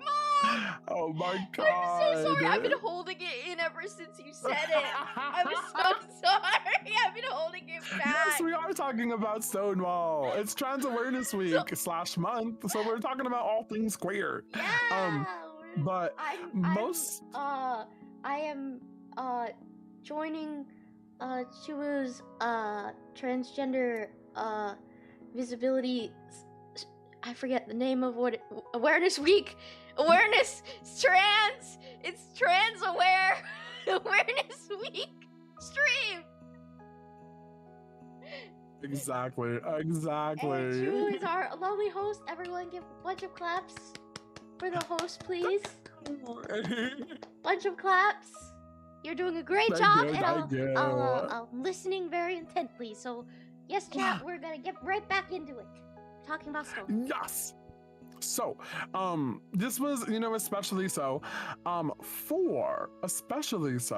for a Black butch lesbian named Stormy Delavere, who, iconically, would throw the first punch at Stonewall. That's right, not a brick, and not by Marsha P. Johnson. Though Marsha and her partner in crime, Sylvia Rivera, would be large parts of Stonewall, Storm was recorded as being perhaps the catalyst to Stonewall.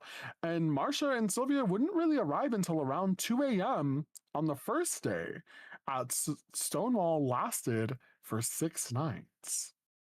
Now, Stonewall is obviously a huge testament to queer folks, trans folks, and our struggles. But the main reason Stonewall is so important is because of the large amount of media coverage that would happen, as well as subsequent annual Pride traditions and remembrances. And so at the time, Stonewall was still very important, obviously, but the uptick in support would only primarily be for white, cis, queer men, as at the time, POC, trans individuals, and women were long ways from receiving the same amount of support as them.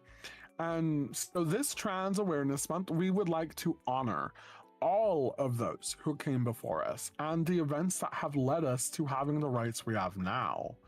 But we are here, we're queer, and we will not be pushed into silence.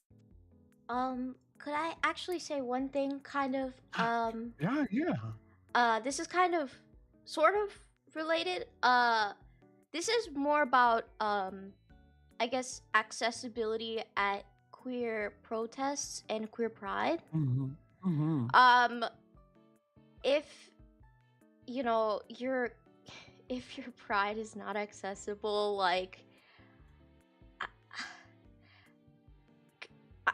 I feel like we need to put a bigger emphasis on accessibility at Pride, because that is a huge problem. And with the massive hate towards disabled trans individuals, including like autistic trans people, yeah, I feel like now more than ever, we need to make Pride as accessible as possible. And that's all I wanted to say, basically. Period. No, exactly too. No, that's so incredibly like understanding too.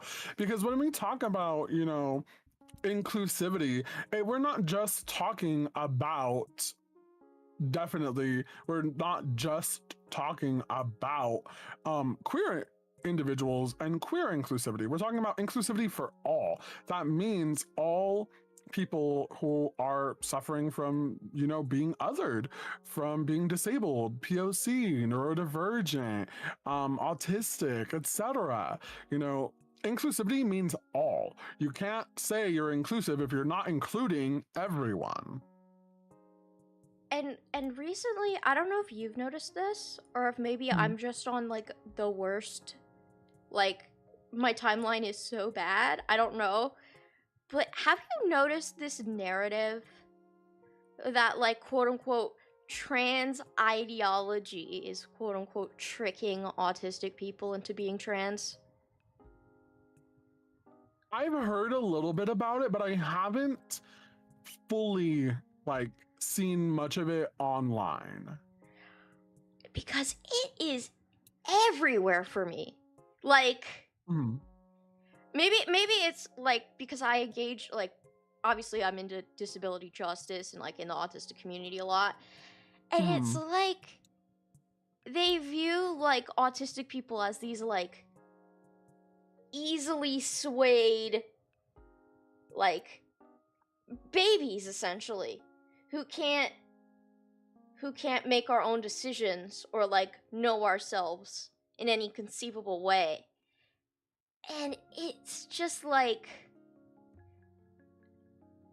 have you met an autistic person? You think you're gonna change the mind of someone who cries when you change the light bulb brightness? Like, you think you're gonna change that person's mind? Like, do you really think that? Like,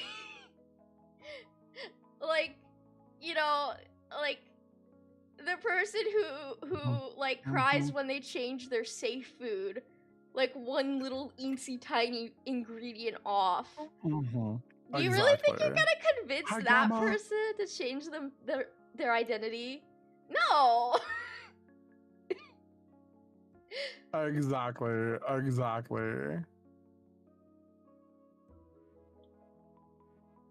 It's just ridiculous. Sorry if I got sidetracked there. It just you're good. Yeah, that was one thing I did want to talk about, because it's like it's this idea that like the woke is tricking the autistic people into being trans, and that's the rising autism rates are the trans epidemic are correlated somehow. Like, that's what I've seen a lot of, which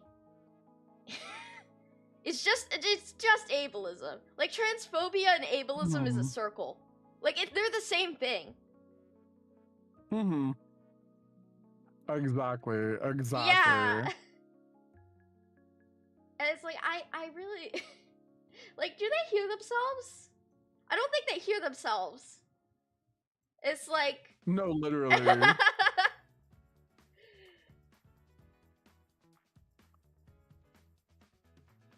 like, Absolutely insane. I feel like I feel like that meme. I hate to bring in a meme, like talking about this subject, do but so. it's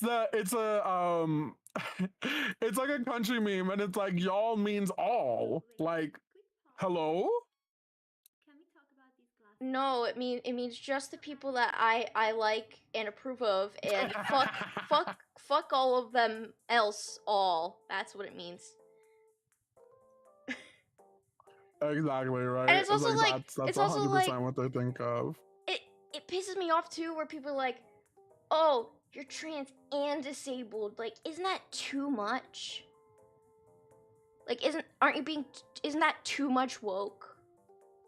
Like, you're trans and disabled. It's like having a disability like somehow negates my transness, or like I suddenly stop having a gender identity because of my disability or something. Which is, yeah, pick a struggle. It's like, I didn't pick it. I if anything, I struggled more not, like, accepting myself. You know? I don't know if this relates to you at all, or like if you relate to that at all, but it's like, when you're multiple, like, oppressed groups, they're like, oh, do you have to be all of them? Like, you so many. Because, like, okay, for context, okay, you're gonna be like, Angel, what? I am bisexual, asexual, trans, non-binary, autistic, and disabled. Like, mentally ill. Like, there's so much there. No, exactly. Yeah. No, exactly. And it's I mean, myself, right, as like a PLC plus size you know, neurodivergent individual, like, also being trans, like non-binary, it's like, damn, we got it rough. But they're like they treat us like it's like a character creator, and you're like making a Mary Sue. No, literally. Like, it's like we're Mary Sues because we have just so much, quote unquote, like, oppression Olympics. They're like, oh, you have to be making that up so that you're more oppressed. It's like, buddy, I fucking wish. You know how easy my life would be. Dude, you know how easy my life would be if I was faking my disabilities right now? You have no fucking idea. Literally. I'm just like, oh my goodness. Absolutely insane. Absolutely insane. Like, oh my goodness. Like, you really think that figuring out I'm both bisexual and asexual was, like, easy? Right?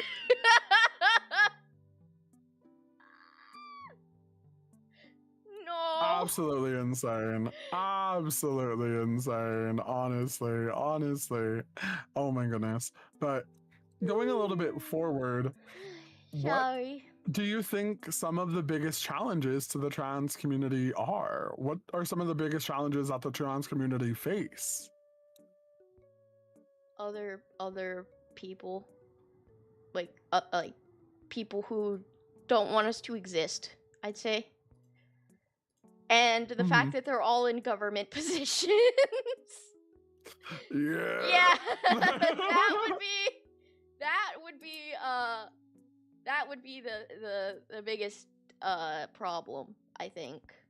I think mental health is huge for the trans community. Mostly because we're fucking bullied a lot and harassed. Yeah. And like I'm gonna say this, and this might be controversial. Okay. But I don't think it's wrong. I really don't think it's coincidental that the most documented person in human history is autistic and trans, because they were harassed so much, and every fucking facet of their life was fucking pieced and ripped apart. You know what I'm talking about, right? Like, I do not support them or their actions or anything at all. I just think it's really telling that instead of supporting these disturbed young people, we just fucking hyper analyze and what's the word? Record every single action they've ever done, right? I don't think it's a coincidence at all that that is the case. The most documented person in human fucking history. Like, you have to, like, it's so hard to wrap your mind around that. I don't think at all it's a coincidence. They transphobes and, like, ableist people and just hateful people, they pick someone that they see as vulnerable and they just tear them down, rip them apart, pick apart their life, and trick and record and break them down to their most vulnerable moments. And that's how the world works, and it's fucking awful, and it should be illegal, and it should be banned, and it shouldn't be allowed. 'Cause 100%, yeah. I mean, I've been the victim of these fucking harassment campaigns. I know you have too. And it's like, I'm in one right now. I know, I wasn't gonna say it out loud because I didn't know if you wanted people to know. No, it's okay. I'll probably, like, make a little post about it or something. Hi, Connor! But oh yeah, see, your chat's like, oh, your chat's so sweet. Yeah, I don't know. It's been quote retweeted about 100 times now. We can talk about it. It's fine. It's just spill. Yeah. So for anyone who doesn't know, a certain somebody who used to be a big part of the Genshin community, they quote retweeted my post, and yeah, it is honestly gore. I'm gonna allow that. But yeah, somebody found one of my tweets. They didn't like that I was eating crayons. Yeah, they did not like that I was eating crayons. And they did not like it so much, in fact, that they decided to make a post about it. Quote retweeting, even giving me so much harassment. Crazy. It's been in the chat too. It's not even just like staying on its platform. It's leeching out. It's so crazy. Leaking. Yeah, which I'm just like, like, I am here for you. I will defend you. I will defend your honor. Like, I'm right here. We're in this together. We're sharing this chat. If they want to say that to you, they're saying it about me, which they probably would say it about me if I was relevant. But anyways, we're in this fight together. We're together. We're doing it. Literally. I'm just like, The concept of but quote retweeting. I never thought about how harmful that concept is. I never thought about that actually. honestly. I never thought Well, about that kind of like this kind of honestly perfectly transitions into our next question. Transitions. Transition.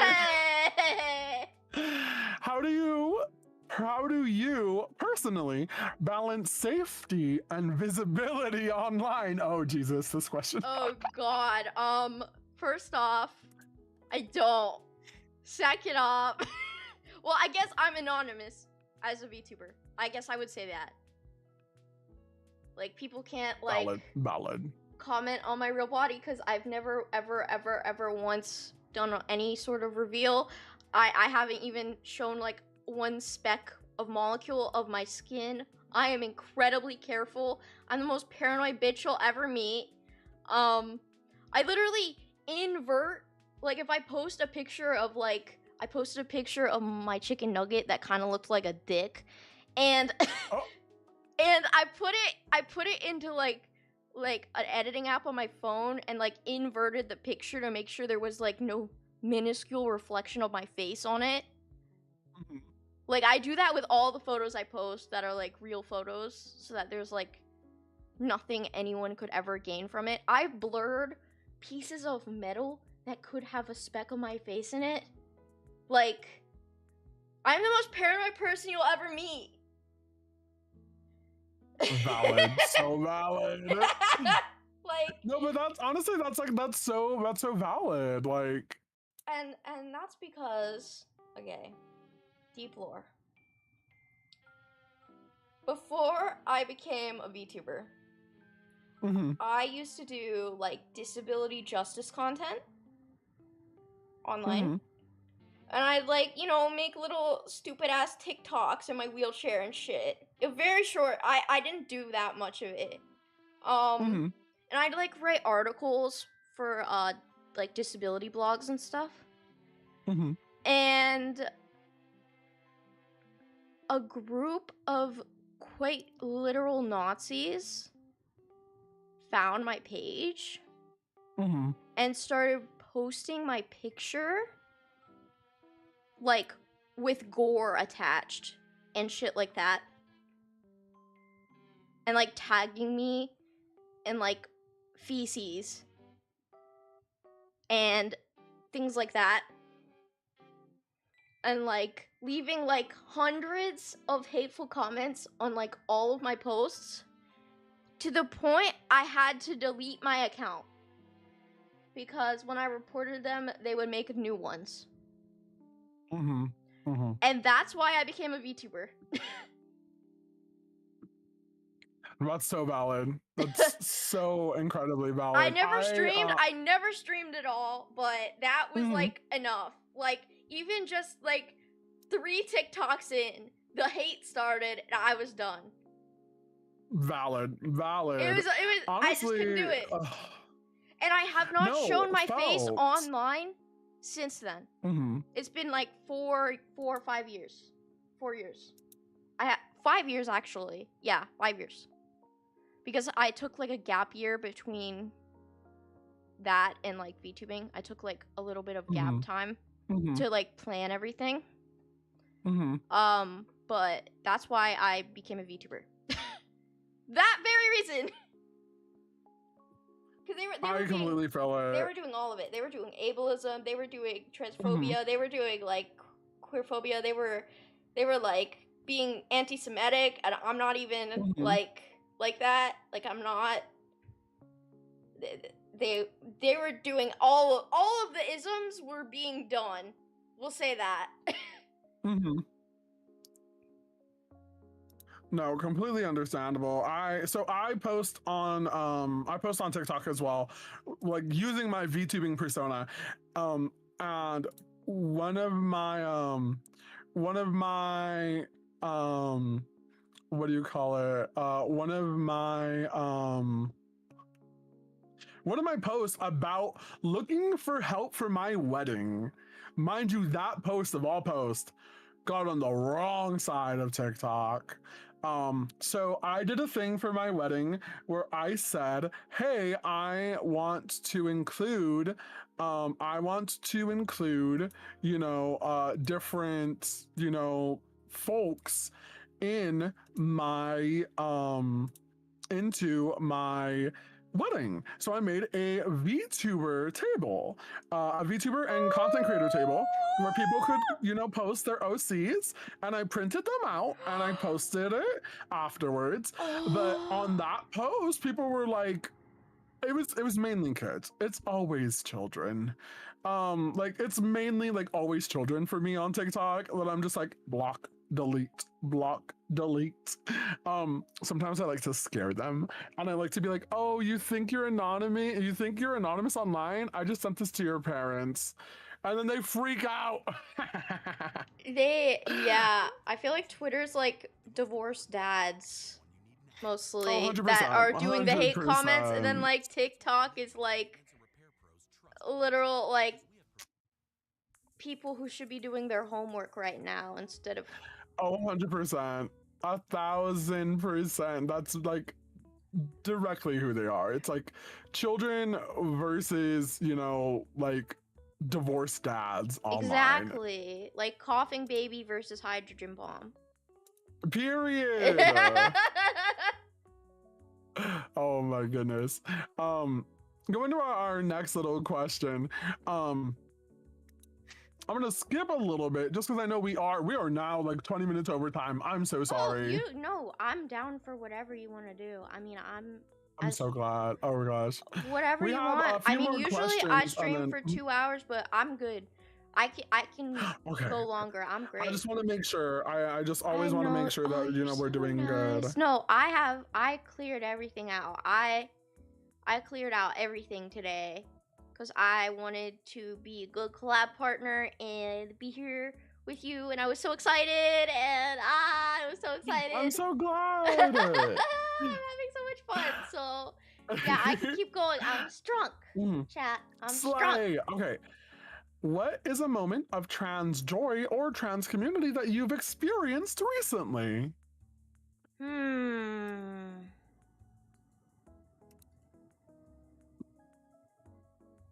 Oh my god. Okay, this isn't that recent.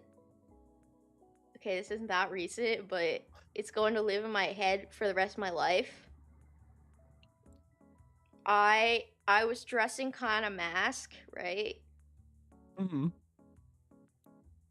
And this little kid comes up to me and is like, "You're dressed like a boy." And I'm like, ah! I'm still riding that high. He's like, "You look like a boy." And I'm like, ah! Really? I tried to be so apolitical because I'm like, oh no, what if this gets back to the parents? Like, this would be bad. It was a relative, my relative's kid. Mm-hmm. And I was like, "Oh, really?" And he's like, "Yeah." And he walked away. Nothing fucking, like, that was it. I've been riding that high for like 2 years now. I love that. I love that so much. I continue to ride that high. Hell yeah. I love that. Talking about kids and stuff, whether they are like little munchkins or sometimes they're assholes. I can say that. I work with kids. If you could talk to your younger self, what little piece of wisdom or what would you, say to them? Well, you're unkillable, so don't worry about that as much as you did.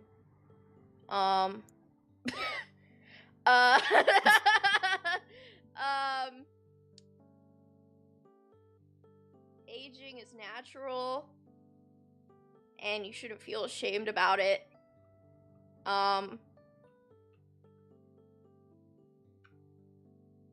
The people who have wronged you will be more miserable than you are.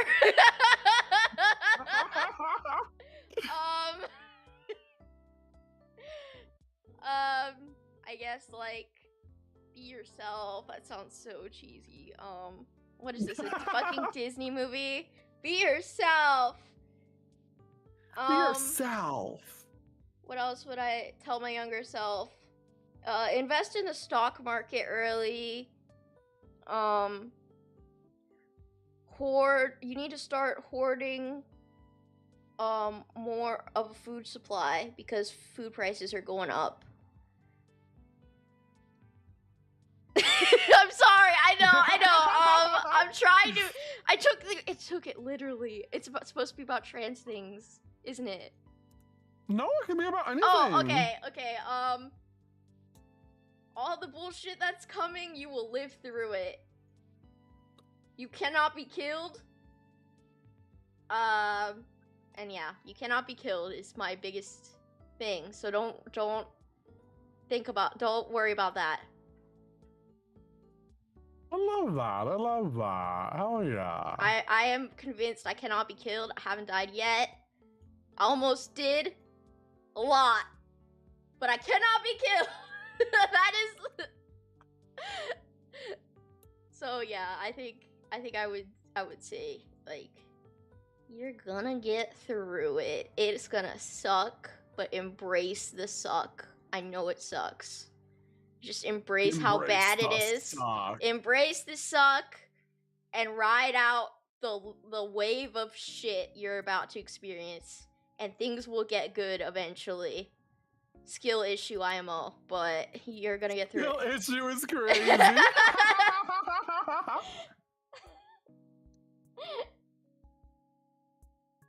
I love that yeah, so much. Surf the shit wave into an island of better days. Period. I love that. Hi, Scram. It's going good. We've thankfully Monet's been able to get quite a bit of them. But we're doing good. We're now moving on to a historical question. Yay! And then we'll be moving on to our final segment. Sounds good to me. So, do you know what year the very first clinical center to support trans people was opened? I think it's before World War II, right? Yes. Because I know that the Nazis really focused on and attacked a lot of gender clinics. So I know it's before World War II. Do I know when World War II happened? Do you? Probably do. So I'm gonna guess. Okay, like 19. Okay. Am I in the right century? 19. Yes. 60. 50. Not quite. 50? 1920. What? 1920. It's that old? Yes. Like it was, the clinics are that old? Yep. It was opened in 1920, and it was opened by Magnus Hirschfeld, who was studying third sexes and was supportive of ideas of these quote-unquote third sexes existing naturally. And he proposed the term sexual intermediaries for non-conforming individuals, and was one of the first people to recognize that there was a large spectrum of sexes and sexualities. I feel like intermediary is a pretty cool term, actually. That's kind of cool. It's not quite as apt as non-binary, but it he had the vibe. Like, he was onto something. Like, he was in the right ballpark of what it was, you know? I feel like he was, onto it. Exactly. And a little history. It was such a huge win for the trans community. Well, as you are correct, it was such a huge win for the trans community that this clinic was opened, especially at such a time, as the studies of sexual reassignment surgery would stem from this facility, housing an immense library on sexuality, even books and diagrams and protocols for male to female surgery. Unfortunately, as the clinical center celebrated its first decade being open in the 1930s, that was the same year that a certain political party was also rapidly growing in Germany. And unfortunately, as the institute came to an end, that is when the party was seized, swarmed, and burned the facility on May 6th, 1933. And so we dare not forget the carnage, as it was one of the first and one of the largest book burnings that devastated and destroyed years and years of transgender research.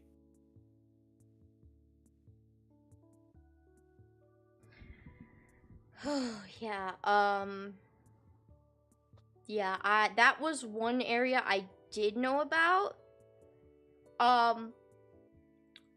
Mostly because, actually,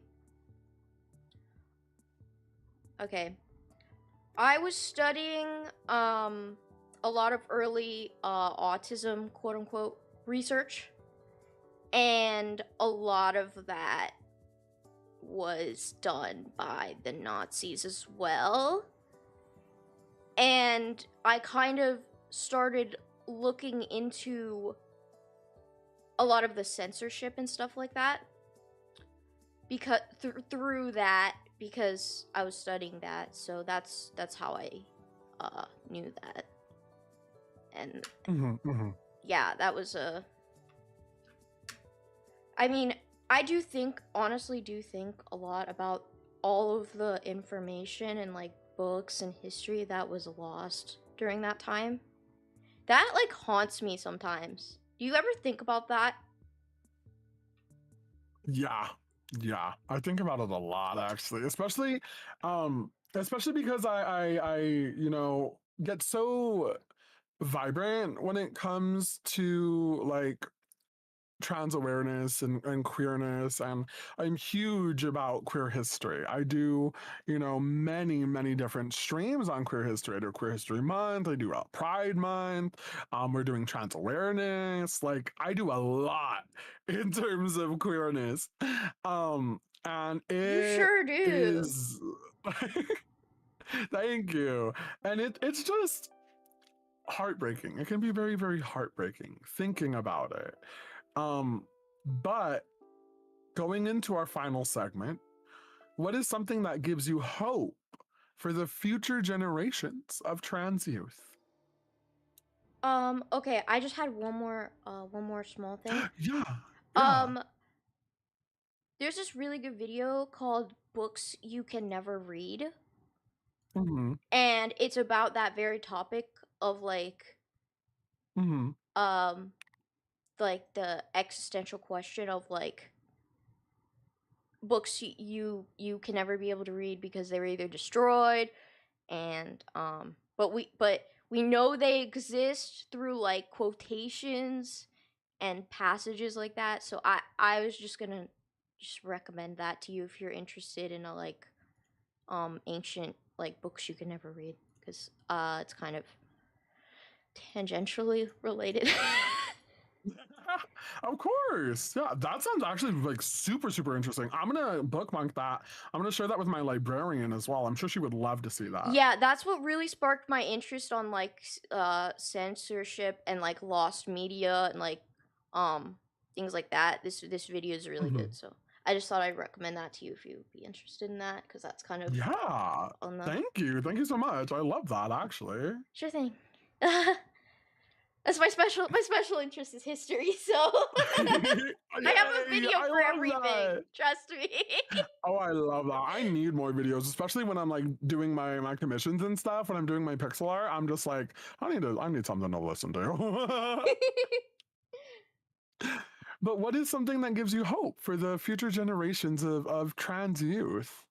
Or we'll do broad. We'll do queer youth. Okay. I think what gives me hope is how hard the opposition is having to work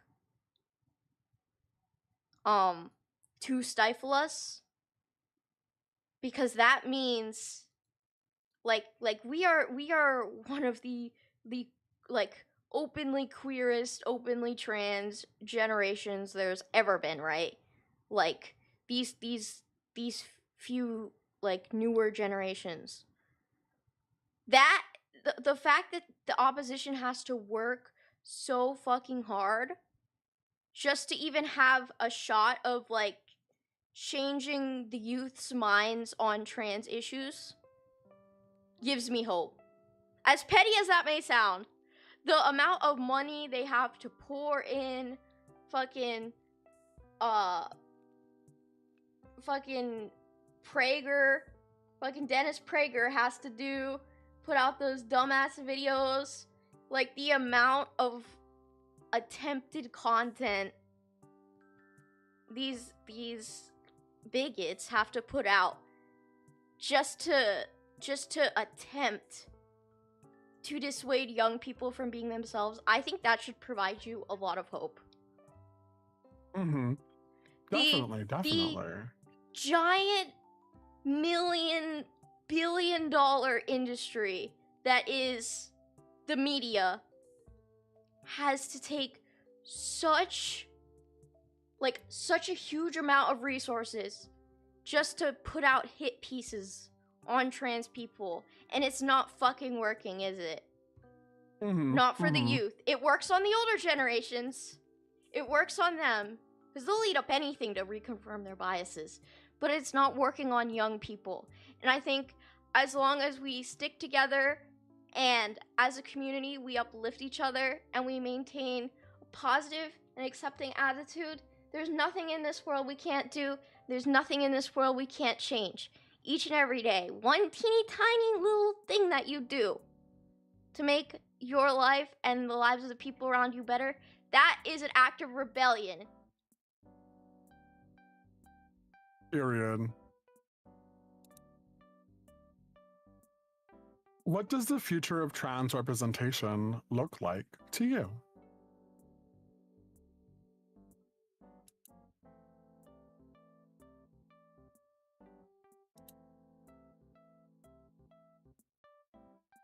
But that was my thoughts. Yeah, of course. Wait, did you not hear me? Oh no, I didn't. Sorry. Oh no, you're good. I said period at when you finished, and I was like, exact period. That was so well put, so well spoken. Love that. I loved it, honestly. Oh, thank you. I'm really passionate. Of course. Thank you. I get all embarrassed after because I got really passionate in the moment. No, don't ever be embarrassed. It was beautiful. It was wonderful. I love hearing the passion in people's voices, especially when we're talking about trans rights, queer rights, rights in general of such a different individuals. I own a VTubing group called Be Chunky, and we're here primarily for those othered individuals, for POC, disabled, neurodivergent, queer individuals, all of the people who have been ostracized. Disabled? Ayo? Yeah. Yeah, I mean, Chucky's for disabled people? Yes, it's for all marginalized individuals. Even some of our staff members are disabled, and one of them even uses mobility aids in their model. Oh hell yeah, that sounds really cool. Yes. I'm just gonna file that information away for later. Yes, definitely. Put that away for a later date. Just file that. Like What SpongeBob does with the the future filing of... cabinet in his Oh brain. my god, and it's on yes, in fire. my brain. I was like, where is it? What does the future of trans representation look like to you?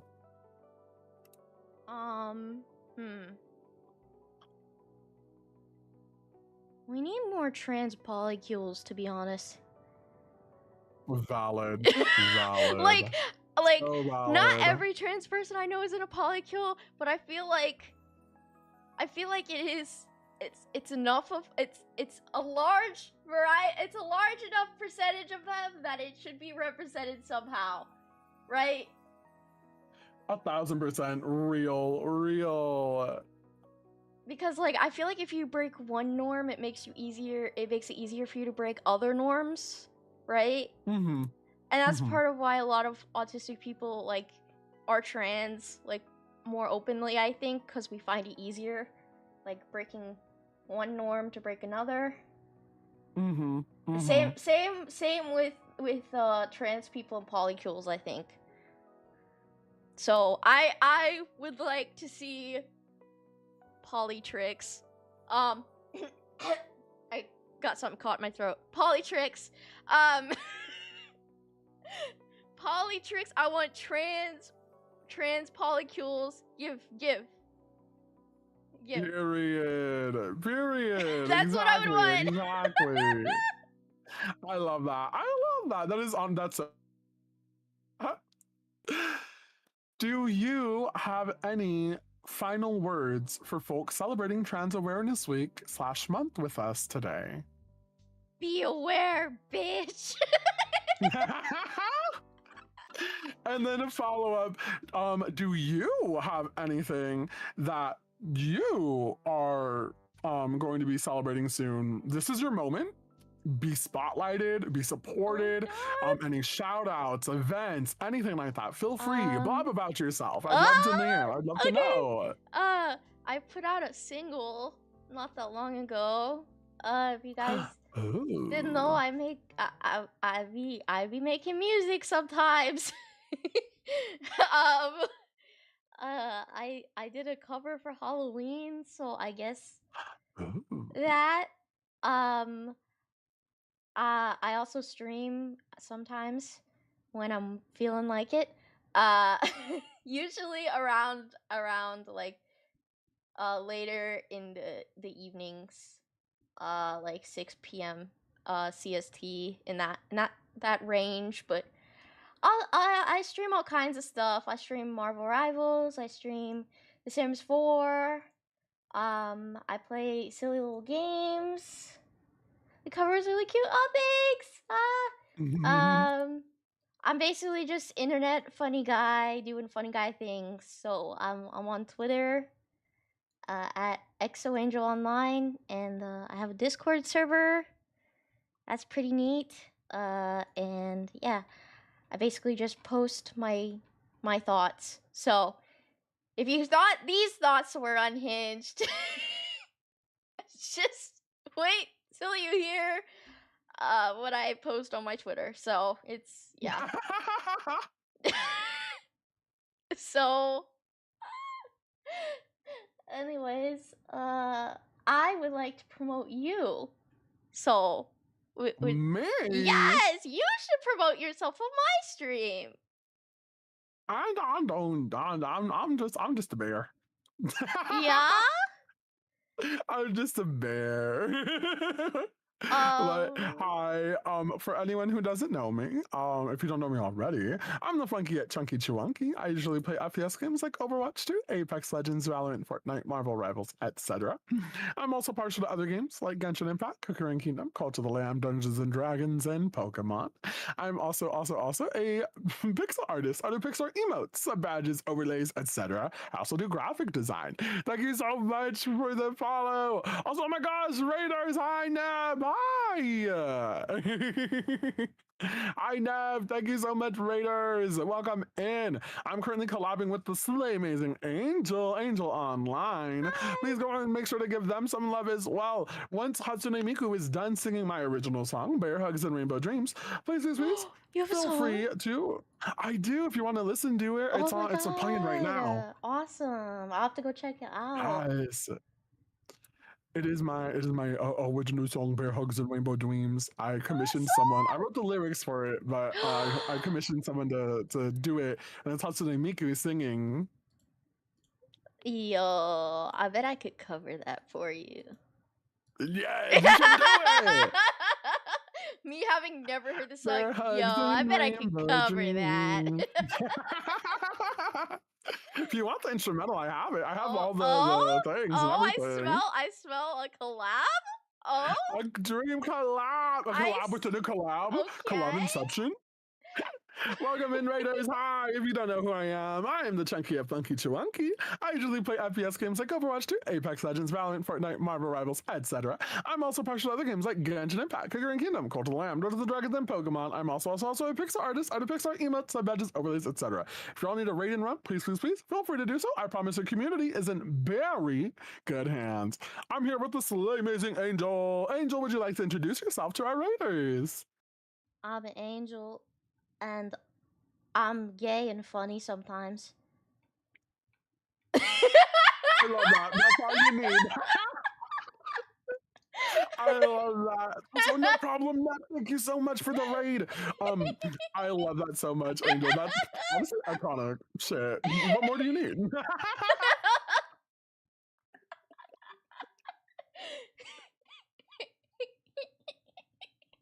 Oh my goodness. Thank you guys so much for being here. Thank you. Yes, This we is are. really fun. Of course. I'm so glad you had fun. I had so much fun. There's one more thing. I'm sorry. I would like to promote. Actually, that maybe you would be interested in.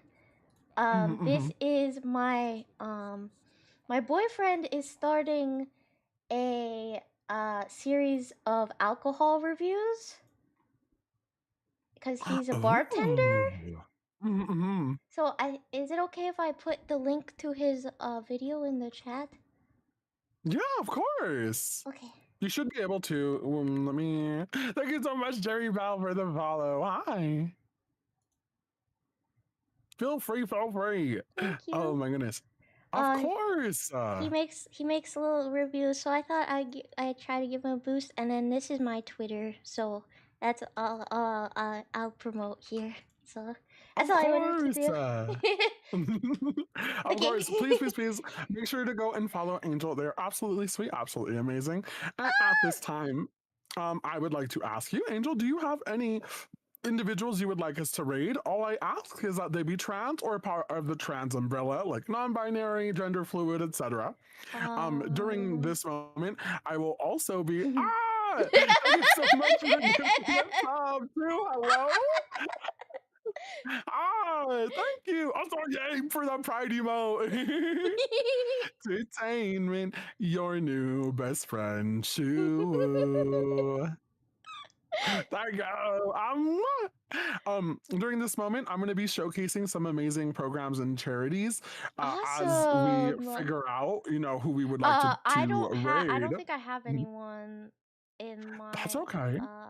I don't know that many people, even though I've been VTubing a while. No, okay. It's completely understandable. We can look for something on there a little after. Thank you. Thank you for the on screen. Oh my goodness. So pretty. Oh my goodness. Look at all the little fun icons. Thank you so much. I appreciate it. So I like to take this moment at the end to showcase amazing programs that I've linked above, which are Lambda Legal, the Trans Lifeline, the Trevor Project, and so much more to spread some more love. And that, my radiant little rainbows and kawaii cubs, brings today's trans awareness stream to a close. Tonight, we laughed, we learned. Moi cute. Thank you for the choo-choo Kuma train. We have laughed, we've learned, we've lifted up the beauty of transgender joy, love, inclusivity, and diversity. And remember, trans awareness isn't just a month, a week, or a stream. It's something we carry with us every day and how we create, support, and celebrate one another. Every pronoun, every journey, every sparkle of self expression is part of what makes this world shining brighter. So keep being loud, keep being proud, and keep finding joy in your truth. To my Yeah. trans siblings, you are powerful, you are precious, you are deeply loved. To our allies and chat friends, thank you for showing up, learning, and celebrating. And until next time, stay kind, stay curious, and stay gloriously and unapologetically you. Trans We are going to be awareness fighting is for not a more. week. It is a competition, and I'm winning. Yes, yes. Oh my goodness. So real, so real. So, Let me see. Oh my god, compete. why isn't Be this your best working? trans awareness this week, okay? We're competing, and I'm winning, so you We're guys gotta catch up, competing. okay? I love that. I love that so much. Oh my goodness. Here, let me go ahead and get this together because for some reason it is bonking up my Sorry, oh the my joke was goodness, what the really heck? good. I couldn't help it. I'm sorry. No, you're good. I loved it. Thank you. There we go. We can use this one. This one's better. Okay. Okay. So I typically like to use like the transgender tag. So I'm gonna Okay. look for someone there real quick. Just real quick, I like to go in and look at like my recommended and everything like that. Just to go through, I like looking at folks who might also be doing trans awareness month slash trans awareness week. Absolutely. To see if we can, give them a bit of love as well. Let me just look around real quick. I like to look through. Oh, it's Pearl! Oh my god, yes, of course we have to. We have to raid Pearl. Pearl is literally an icon. I saw them in at TwitchCon. Okay, here, I'll send you their name.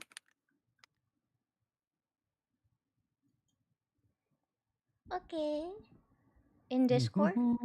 Or Yes. okay.